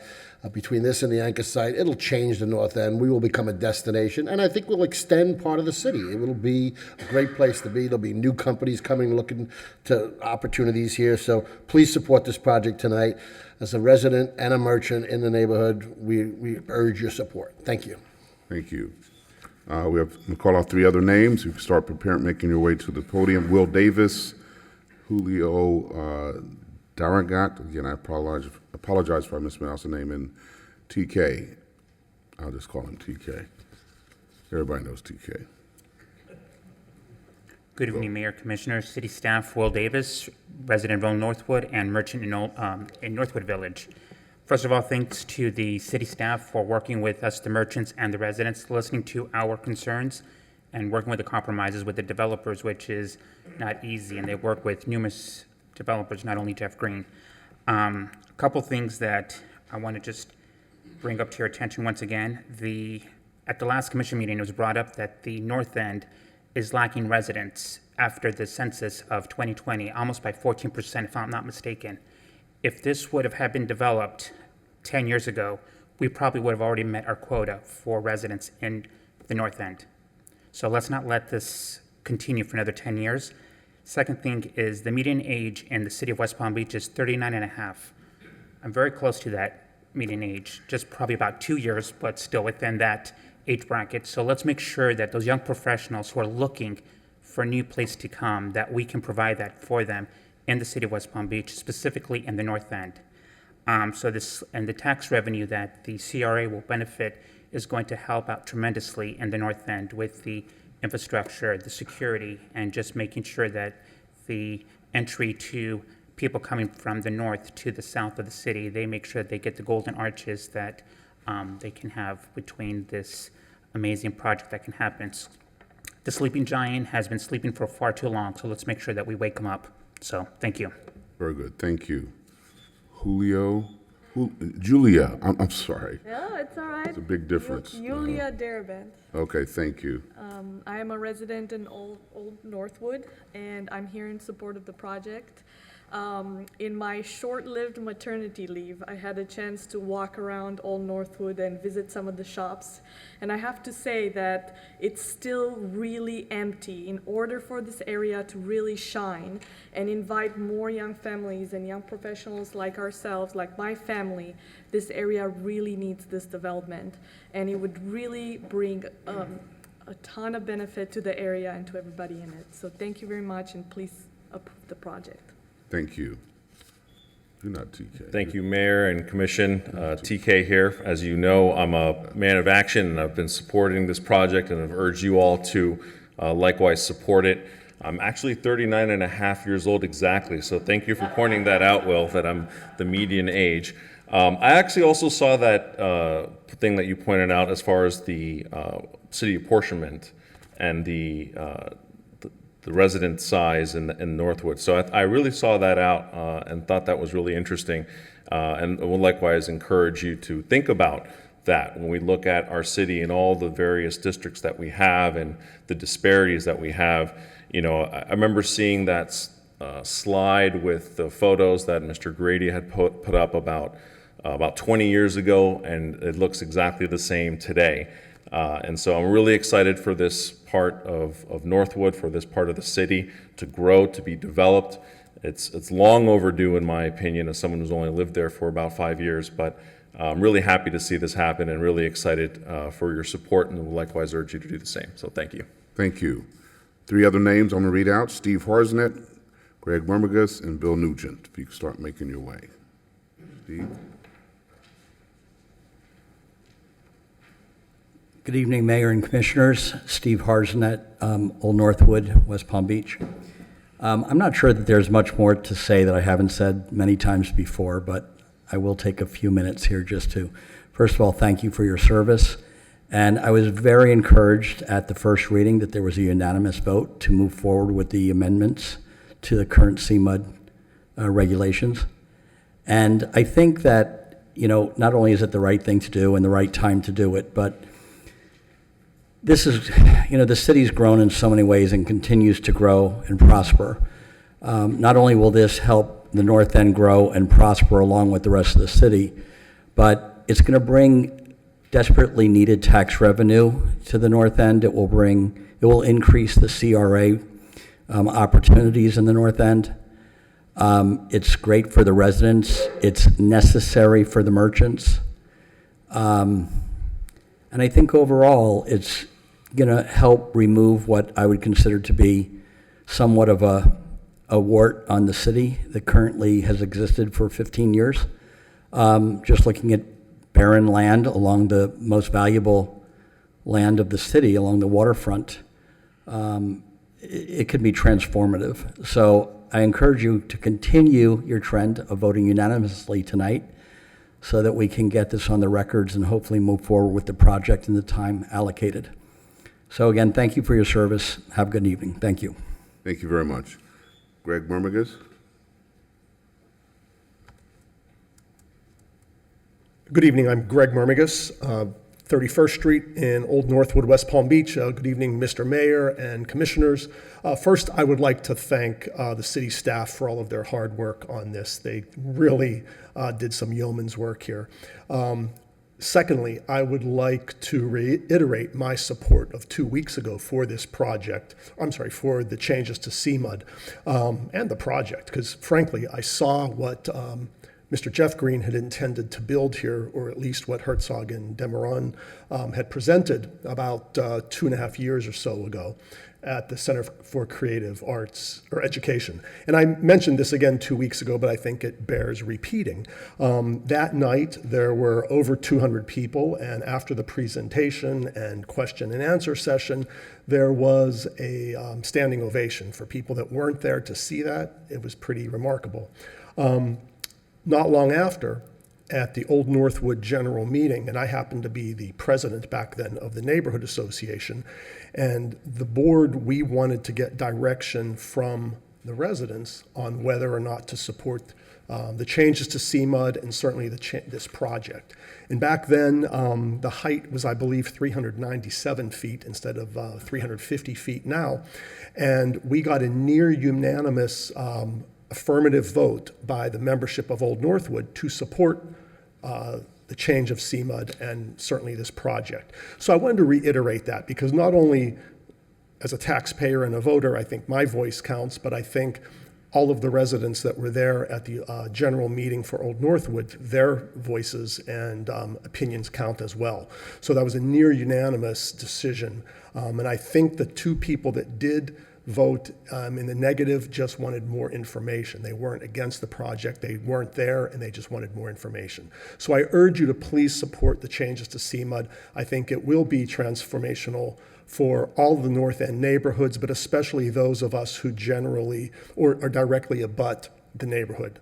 Pleasant City, Old Northwood, certainly the Northwood Business District, and even Northwood Shores, in spite of some of their opposition. So thank you, and I hope you vote in the affirmative. Thank you very much. Bill Nugent. Good evening, Mayor. Good evening, Commissioners. I've spoken about this at the last couple of meetings, so I won't repeat everything that I've said previously. I will say that it's finally time for the north end of the city to experience the same kind of prosperity by way of private dollars coming in, developing, investing, that for reasons having largely to do with the way that this area, the Cmud area, has been zoned for so long, that we need to make the changes that are necessary to experience the same sort of thing. The north end of the city deserves that. I think it's also really important to step back as often as we can and observe how did we get here, and look for the really good things and the really bad things when they occur. And I'm often reminded that we can always do better, but when I look at, and as I've watched this process and how we've gotten to this point, the landowners, the private developers, the city staff, the residents, have all really worked hard and made a lot of compromises and had a lot of back and forth. And that's really praiseworthy for Cmud, but it's also something for us to really look at and say, let's keep finding ways to do exactly what we've done this time and do it over and keep doing it better. So I hope you'll support this tonight, and thank you. Thank you very much. 3 more names: David Smith, Harvey Oyer, and Marty List.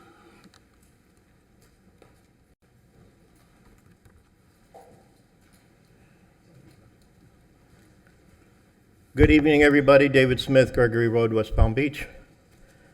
Having exceeded the meeting age by quite a bit, and having lived, as I look around the audience, in the neighborhoods from north to south to middle, longer than anybody else, I was just thinking about Etta James and her song, At Last.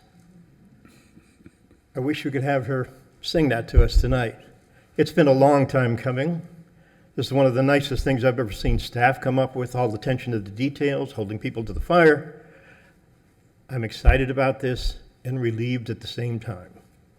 Please pass it at last. Thank you. Well, Marty, you're there. Harvey, you can come up after Mr. List. Mayor James, thank you. Fellow commissioners, I'm Marty List. I'm president of Temple Israel. Temple Israel has been on Flagler Drive in its current location now for probably 60 years, and before that we were on Broward Avenue. We'll be celebrating our centennial in just 2 more years. We are thrilled to support Cmud. We have seen very little happen in our part of West Palm Beach, and we're excited to see the possibility of growth and dynamic, to see what's happened in the rest of West Palm and see it bypass our little corner of West Palm.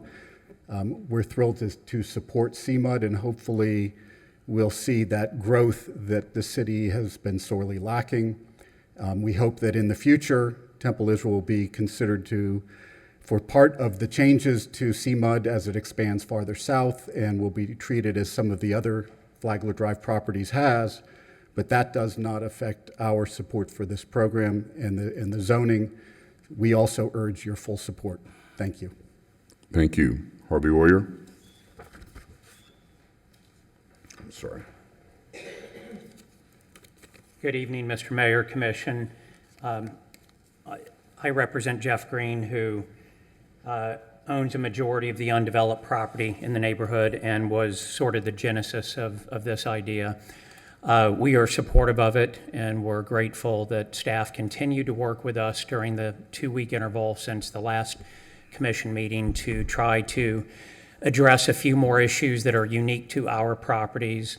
I do want to be on record on a couple of items that were not appropriate for a zoning code amendment, but still need to be solved for in order to effectuate what the city wants, which is an extension of Northwood Road, and allow Mr. Green to develop these. So I'm only putting these on the record to be clear what we think we have agreed to with city staff. And that is that Jeff's properties that are bisected by the proposed extension of Northwood Road can only achieve the height incentive not through purchasing height off of the incentive chart like every other property owner in Cmud. We have to build Northwood Road, and that obviously does not happen quickly. So in order to not prejudice Mr. Green from putting in an application immediately, which every other developer and property owner can do beginning tomorrow morning, hopefully, we wanted to set up a mechanism by which Mr. Green could apply for a development approval, even though it will include land he does not presently own. For example, Bethesda Terrace, Kent Terrace. These are public rights of way that staff has proposed we swap with the city in order to give currently privately owned land by Mr. Green to the city. The mechanics of doing that, title searches, surveys, relocation of utilities, abandonments by the city commission, that'll take months, if not a year or more. So what we've agreed to with staff is that they will prosecute our site plan approvals all the way through approval and to building permit. And hopefully by then, all the logistics of abandoning roads and swapping land and surveying land will have caught up. But I want to be clear on the record, our expectation is that the city will abandon those rights of way at no charge to Mr. Green and assist in expedited approval of utility relocation, traffic signals, road rights of way, all of the things that are solely within the purview of the city and not us. And in return for that, we will submit very soon site plan approvals to build projects around the proposed Northwood Road extension. So I just want everyone to understand what the plan is, and if I misstated anything, Armando or Rick will correct me, but at this point, it's sort of a verbal agreement. Otherwise, thank you very much. Thank you very much. Okay. All right, that's all the cards. Is anything in the portal? Yes, I have two, Mr. Mayor. Okay. Sharon Dresser, 3230 Calusa Street, Miami. I am in support of the revision in height to the project proposed by Jeff Green's company. I own 421 Northwood Road and feel development of this property would be very beneficial to the neighborhood. Yang Casal, I think I'm pronouncing it right, 2409 Northwood Road, West Palm Beach. I am Cafe Central's owner, Yang Casal. I strongly support Cmud proposal. I truly believe by moving forward with this plan will help ensure that revitalization becomes reality. These changes are long anticipated and much needed. Those are the only two I have, Mr. Mayor. Okay, very good. Any other discussion, questions, comments? Commissioner Schoaf. Thank you, Mayor. I just wanted to take this occasion to say on record, I'm excited. I'm excited about the north end. Little less than 4 years ago, I sat up here and I probably didn't imagine that we would get to this day after all the work that's gone into it. And I just wanted to say thank you so much to staff. You've been back and forth and really worked hard.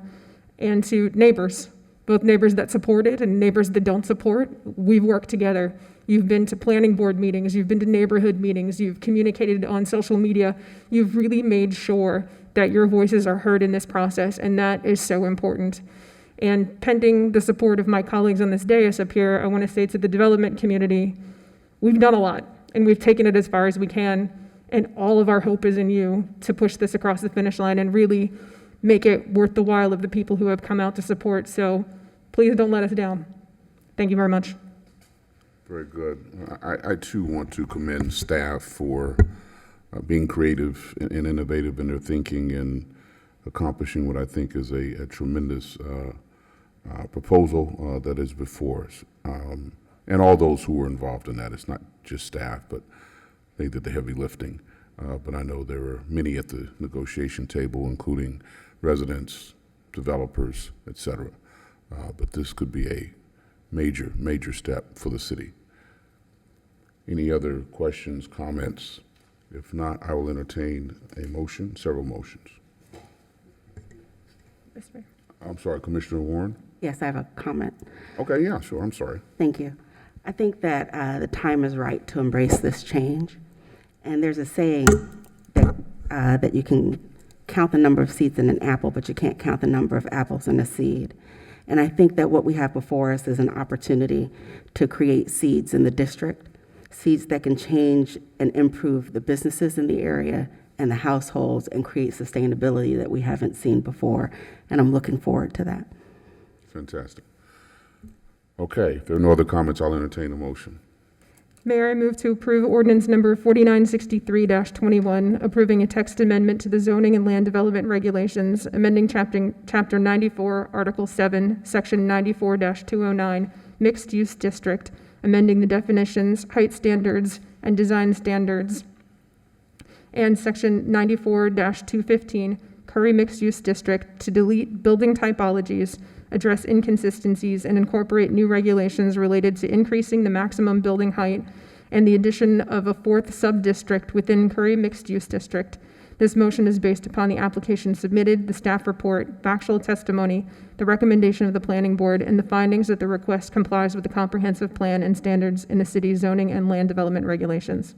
It's been moved. Is there a second? Second. Been moved and seconded. Discussion? Hearing none. Madam Clerk, can you read the ordinance, please? Ordinance number 4963-21, an ordinance of the City Commission of the City of West Palm Beach, Florida, amending the Code of Ordinances of the City of West Palm Beach, Florida, at Chapter 94, Zoning and Land Development Regulations, Article 7, Special Districts, Section 94-209, Mixed Use District, amend the definitions, height standards, and design standards, and Section 94-215, Curry Mixed Use District, to delete building typologies, address inconsistencies, and incorporate new regulations related to increasing the maximum building height and incorporation of a fourth sub-district within the current mixed-use district, declaring this amendment to be consistent with the comprehensive plan of the city, providing a confidence clause, a codification clause, and a sellability clause, providing an effective date and for other purposes. All those in favor say aye. Aye. All those opposed, like sign. Hearing none, motion carries unanimously. Commissioner Schoaf. Mayor, I move to approve ordinance number 4964-21, rezoning certain properties within the Curry Mixed Use District from Core Sub-District into Core 1A and Core 2 Sub-Districts. Rezone the parcel zone professional office residential plan development to Core 1A, rezone a portion of Joel Davis Park to Core 2, and reconfigure the boundaries of the edge, transition, and core sub-districts of the Curry Mixed Use District. This motion is based upon the application submitted, the staff report, factual testimony, the recommendation of the planning board, and the findings that the request complies with the comprehensive plan and the standards in the city's zoning and land development regulations.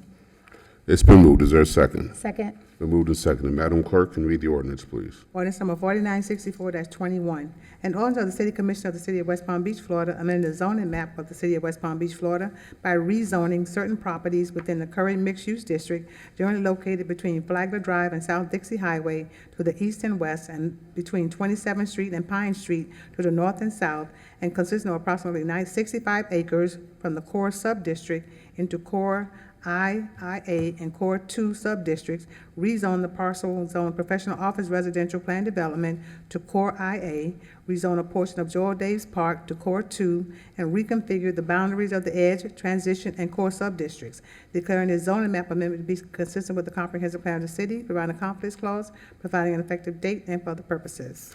All those in favor say aye. Aye. All those opposed, like sign. Hearing no opposition, motion carries unanimously. Thank you. Thank you very much.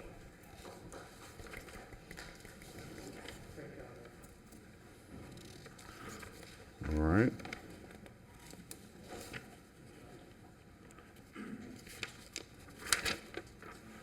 It is now time for comments from the public. And we'll call out the names. Sandy Makovich, Fair Association, and Ross Harness again. Sandy Makovich.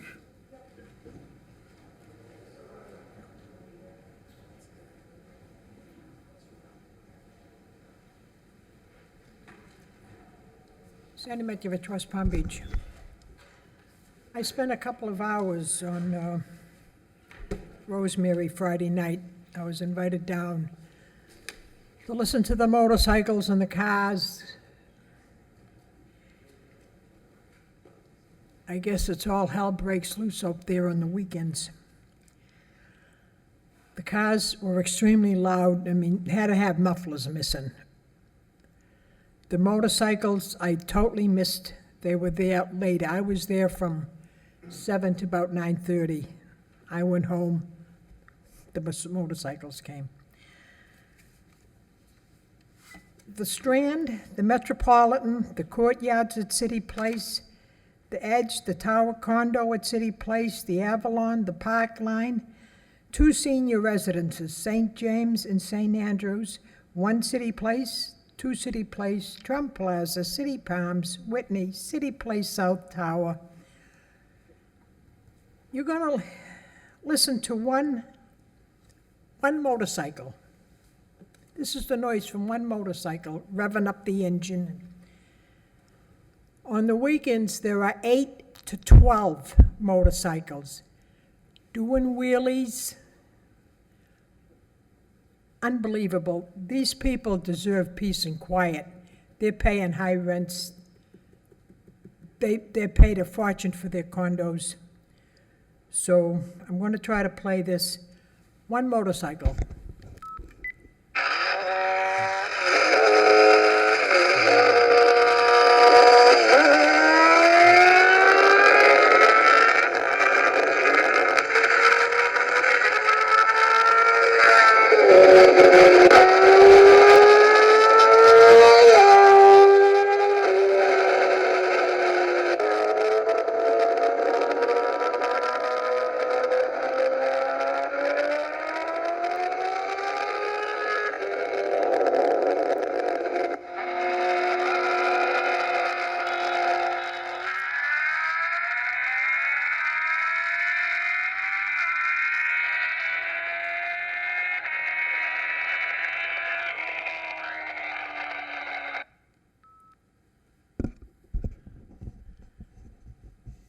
You've got to work together and find a way to close off some of these streets.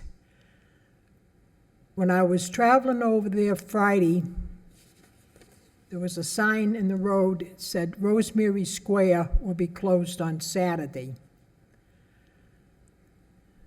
Some of these streets have to be closed to traffic, period. You have done it in other parts of the city, you can find a way to do it there. Thank you very much. Fair Association. I'll need a name, sir, as opposed. Yes.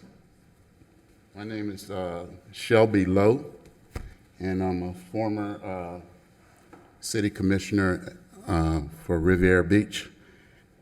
And I'm currently the president of the Southeast Florida Public Market Fair Association. It is a fair association that was created back in 2014 to kind of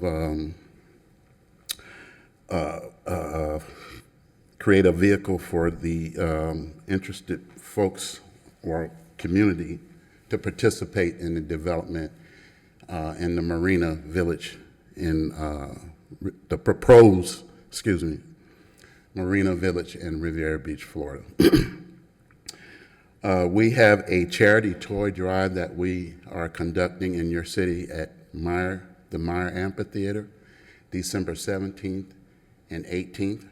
That particular event we're excited to bring to the city, and that the toys we plan to distribute throughout the city of West Palm Beach to the needy charities.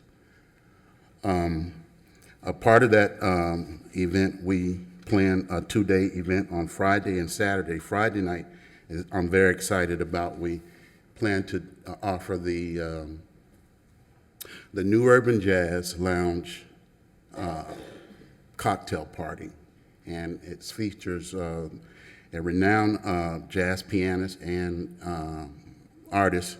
His name is Bob Baldwin.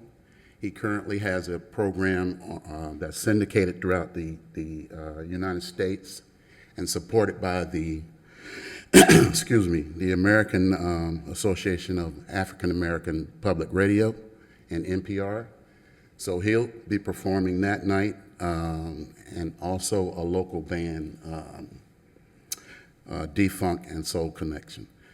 Saturday, we're hosting a music showcase put on by Split Entertainment, which consists of local artists competing for a grand prize.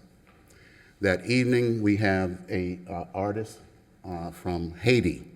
His name is Kenny Haiti. He has almost 2 million followers, but he will be performing here in the city of West Palm Beach for the first time, and we're excited about that event as well. We are asking for the city, or you, Mayor James, in particular, to assist us in waiving some of the rental fees and service fees, and that, we have a special relationship afforded to us through the Florida statute that gives us. Speak to Mr. Is Mondo back there? Speak to Mr. Fauna and make a request, and we'll certainly take it under consideration. Thank you, sir. And we'd like to come back to formally present ourselves. Thank you. Thank you. Thank you. Good to see you. Yes. All right, Great meeting. Mr. Harris, thank you.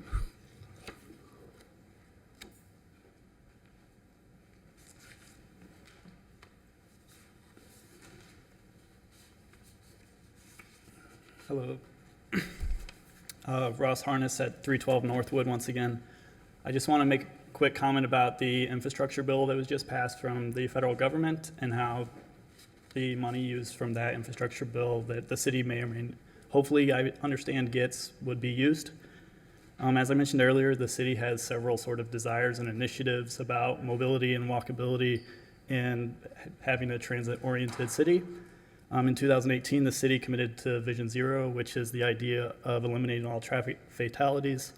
There's the mayor's Neighborhood First initiative, which is a vision of a city that is resident-driven And then Pillar 1 of the most recent strategic plan from 2019 to 23 aims to encourage alternative modes of transportation and enhance connectivity between all forms of mobility.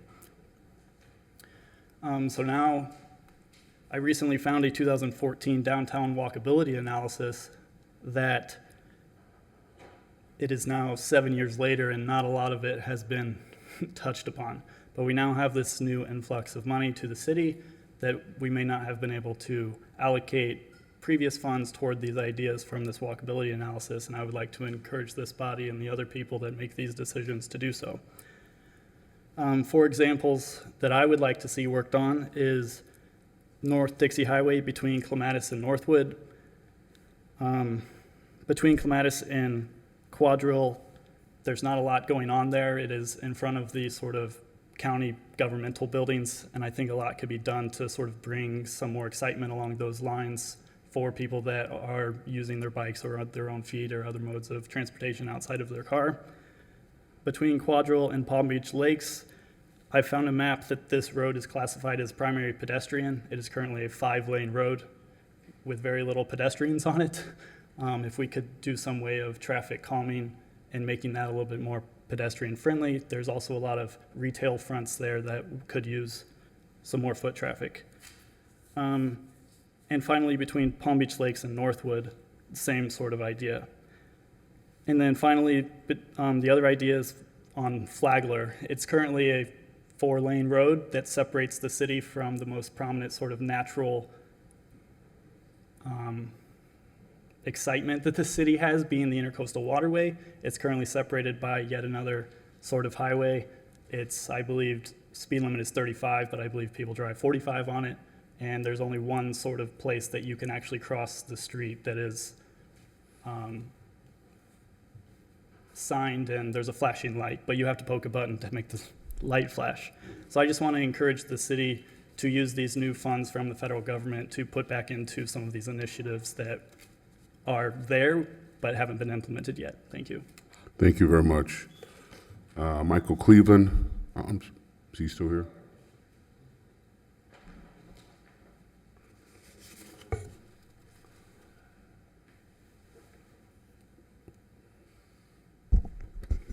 Good evening again. Well, no matter what condition the body and mind is, for me, the fight must continue, particularly in the black neighborhood. You know, when I was a kid, our black neighborhood was like paradise, really. Everybody had the yards immaculate, homes nice, painted. Now, over the years, they're just disgraceful. And the key to that is government. Government neglecting the neighborhood. I'm very upset, angry, a number of other words you might want to say, about what is happening in Pleasant City, particularly with the construction. And I would go further to say that your staff was very negligent in not revising the Mary Place project as it should have been. That is the reason why this particular home, or 2 homes, are going to be built 15 feet in front of my late mother's home, extended out. I'm not a person that like to waste my time on anything, but when I called city staff and asked to give a message to a District 1 Commissioner, Schultz there, and I know she got the message, and you didn't return my call. Whatever grievance you have with me is duly noted. But when I call you, I expect a phone call back. Don't let it happen again. Or I will get the police officer, or department, we'll come look for you. I don't like being disrespected, in no way, and you won't do it again. Now, nothing you can do about that project so far, but I have not given up the fight, because it shouldn't be in that place where it's located. And they approved the plans before they acquired all the properties, and that's the problem. I thank you for your time. You guys have a good turkey, and good night. Thank you very much. Matt Chambers, then Will Davis. Matt Chambers, 518 35th Street, West Palm Beach, Old Northwood. We're 19 days away, everybody. 19 days away to the celebration of 100 years of Old Northwood. It's a big event planned this year, and what I want to stress this year is it's not just a home tour this year. It's an all-day event starting at 1 p.m. till 9 p.m. For those people that may be concerned still about going inside, if you are inside, you will be required to wear a mask inside the houses. But during the day, from 1 till 4:30, I believe it is, 1 to 4, it's a garden tour. And I can tell you, there's a couple of gardens on this home tour that are spectacular. One is a very well-known designer in the area who's turned his yard into an artist with artwork, and it's just amazing. I don't want to give too much away, but tickets are selling out fast. Go to oldnorthwood.com. We also are doing our tree lighting that day, so there's a lot of events. We also have Spruce Avenue closed from 35th to 26th Street, where there'll be a vendor, holiday shops and vendors to be able to sell things. And all those vendor spots, I believe, are booked. We have some fine restaurants out there. And then the most exciting part, I think, is that the fire department and the police department will be coming to support our annual toy drive. And those toys go to our local communities. We go give them back to the police and the fire department. We accept money, we accept gift cards and toys. We'll take cash donations too. And that money goes to, and those toys go to the police department and fire department. And an example of last year, what happened is we had many gift cards and dollar donations. And what we did is we went out and bought additional gift cards. And the police and fire department actually use these gift cards if they get called on, let's say, a domestic situation at a household.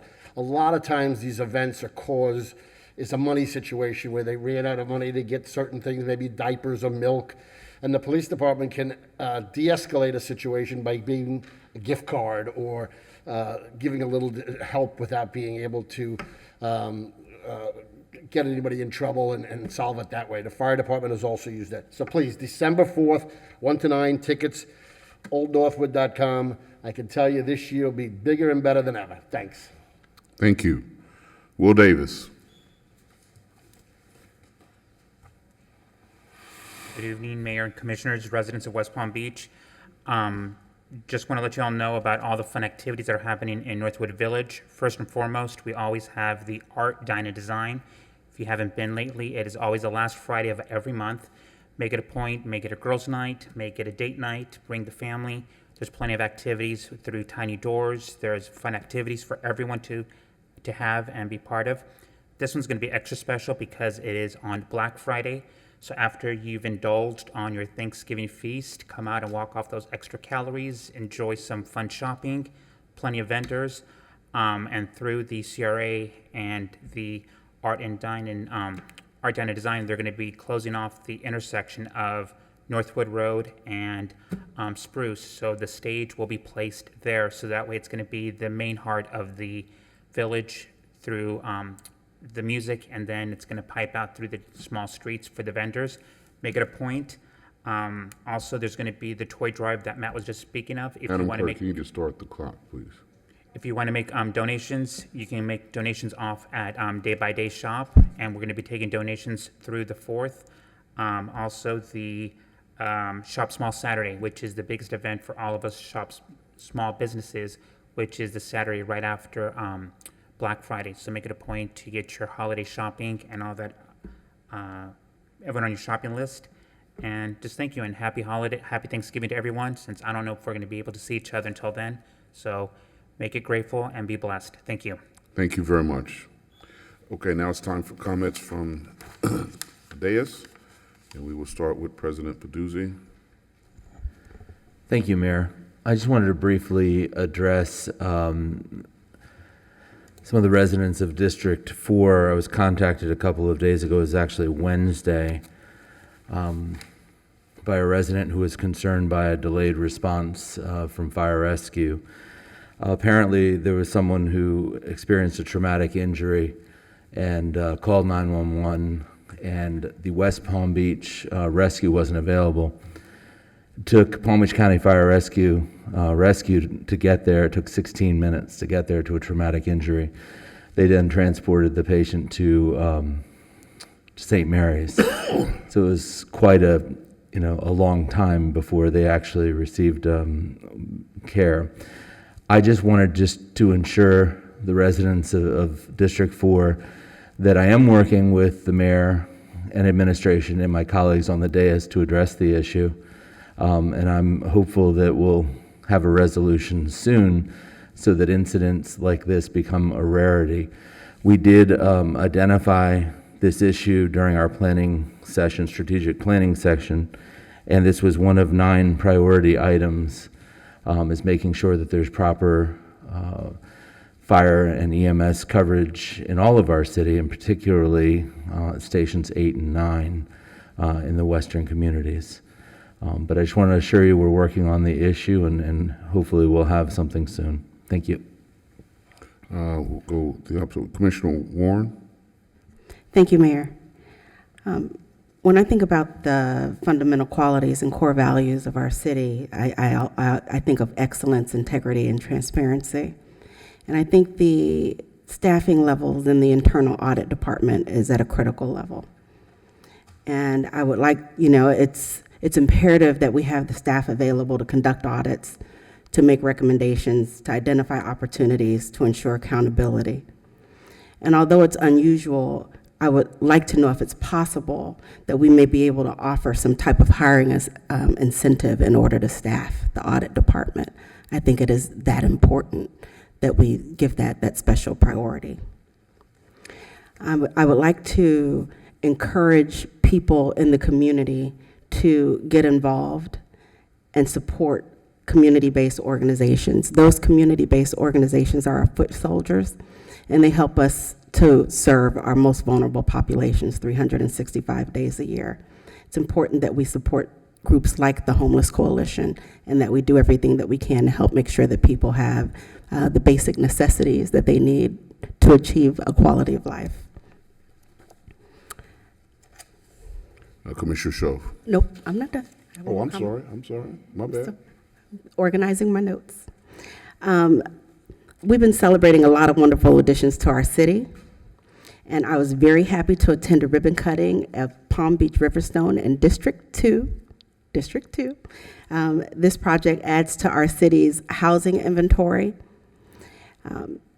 This project is boasting 374 studio, 1, 2, and 3-bedroom apartments with balconies on the first floor and fenced gardens in the yard on the first floor. It's located at I-95 and 45th Street, and it will be highly amenitized. And it's going to feature a sky lounge on the top floor. I don't think we've seen that in District 2 before, but I'm excited that it's coming. It's going to offer backup generator and ample parking and just a tremendous amount of amenities. Projects like Palm Beach Riverstone support economic development and provide much-needed housing for our residents. Thank you to all involved in this project, because soon more than 350 individuals and families will have a beautiful and fun place to call home and a safe and strong neighborhood. I'm looking forward to seeing this project completed as well as others. Thank you. Now you finished? I am. Okay. Commissioner Shaw. Thank you, Mayor. I know Mr. Cleveland has left now, but if he would kindly check his voicemail, he will find a message from me, and if need be, can have the public records request of my phone records for the return call that I placed to him. So looking forward to dealing with the issues as they arise in Pleasant City. A couple of happenings throughout District 1. On November the 18th at 6 p.m., we will have Broadway Reimagined, another exciting happening within District 1 at the Velvet Suite, 512 Northwood Road. The opportunity to come out and see the hard work that staff has been putting in to looking at the Broadway roadway itself. We have the opportunity to have funds from both the TPA and FDOT to help improve the roadway walkability, bikeability, as well as the tree canopy and overall pedestrian experience and safety at the crosswalk. So really, really important to come out learn about those updates and have your voice heard. There is a turkey giveaway courtesy of the West Palm Beach Fire Department, Esperanza and Rise on November the 21st at 3600 Broadway, unit number 20, from 11 to 5 p.m. And also our city initiative event, which I'm so excited is back this year, Share a Supper, which will be at the Pleasant City Community Center on November the 23rd, starting at 4 p.m. And if you are out there, you can hop over to Northwood Road as well. Congratulations to Charisma Adams on her new store, Faith and Flyness, that had a ribbon cutting this weekend, 523 Northwood Road. So look forward to seeing everybody out in District 1. Thank you. Very good. Commissioner Lambert. Thank you, Mayor. I know I'm a little bit late on this, but I did not want to neglect to recognize all of the hard work and fun activities that went into celebrating Hispanic Heritage Month last month. Hopefully, many of you got to participate in our second annual Hispanic Heritage Parade. It was tremendous, as you can imagine, extremely festive. And despite the weather, it rained heavily that day. There were families, there were children out there, there were vendors who were thoroughly enjoying the celebration and the festivities of that activity. So just wanted to thank the mayor, the city for their support, the staff, because they wanted to show that the city was supportive of this day and these activities as well. And in conjunction with celebrating Hispanic Heritage Month, in October, the Norton Museum of Art opened a very exciting exhibit. It is the Frida Kahlo, Diego Rivera, and Mexican Modernism exhibit. And it will be open until February 6th of 2022. I highly encourage you, if you have not been, to go. It's phenomenal. It features over 150 works, paintings, photographs, period clothing, and it is just phenomenal. I will tell you that I visited there today. I met with the CEO. They have had nearly 10,000 attendees since the launch of this exhibit. And in conjunction with this exhibit, the Norton has also launched an 8-week-long bilingual docent training program for students from the local high school. And by March of 22, the museum will be at nearly 100% bilingual on all of their exhibits. And so I just want to commend them for their efforts to include all of our communities. Speaking of arts and culture, the Armory Art Center has a COVID memorial quilt that's on display. And this is a living memorial to all those who have died from COVID-19. And it started as a 7th grade community action project. And it has spread now all over the world of loved ones who are recognizing and remembering those that they have lost to COVID. So I encourage you to go and visit that at the Armory Art Center. That is on display until December 6th. And both of these art centers have been getting national and some international recognition for these exhibits, so I encourage you to visit. And while I'm on the topic of COVID, I did want to share with my colleagues who maybe didn't know and community members, I think it was last April, March, April, whenever it was time for us, my family, to receive our vaccines. We gladly lined up and received our vaccine. And this October, unfortunately, we did still come down with COVID. And it was extremely scary. We did have symptoms, but they weren't as bad as I know that they would have, as I've heard from people who got COVID before the vaccine came out. I want to use this experience to encourage everyone to get vaccinated, to continue to follow protocols, to keep yourself and your family safe, and to get the booster if you qualify, to make sure that you research that information so that you keep yourself safe. And finally, just want to say happy Thanksgiving to everyone. Encourage you to enjoy this time with family, a time to reflect and be thankful for everything that we have. Thank you. Thank you. Commissioner Fox. Thank you. I also wanted to say happy Thanksgiving to all. It's hard to believe that it is around the corner, but as we heard earlier tonight, this is also National Hunger and Homelessness Awareness Week. I've been speaking to a lot of friends who work in the food pantries and different food banks in our area, and they've said that this year it is especially hard to come by fruits, vegetables, meats, the donations that they usually rely on every year from grocers and trucking companies and farmers.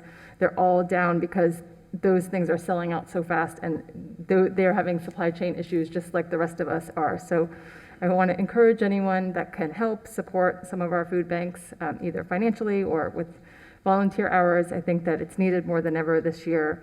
And I also just wanted to also mention about the Sheriff's Supper next week, that we will be giving out up to 400 Thanksgiving dinners on Tuesday, November 23rd at Blum Park from 4 to 6 p.m. And also to those parents who might be struggling when school's closed, the Palm Beach County School Board will be supporting students during Thanksgiving break by distributing meals at no cost. And this Thursday, November 18th at Forest Hill High School between 7 and 8 a.m., that will be the location for West Palm Beach, and the distribution will consist of up to 9 meals and 9 snacks. So that will help families get through the Thanksgiving weekend. And just want to encourage anyone who might be needing that to stop by Forest Hill High School at 7 a.m. Because it is first come, first serve. And other than that, just want everyone to have a happy and healthy Thanksgiving. Thank you. Thank you. Just a few things. Was delighted last Friday to attend the ribbon cutting for 360 Rosemary, the new Class A office building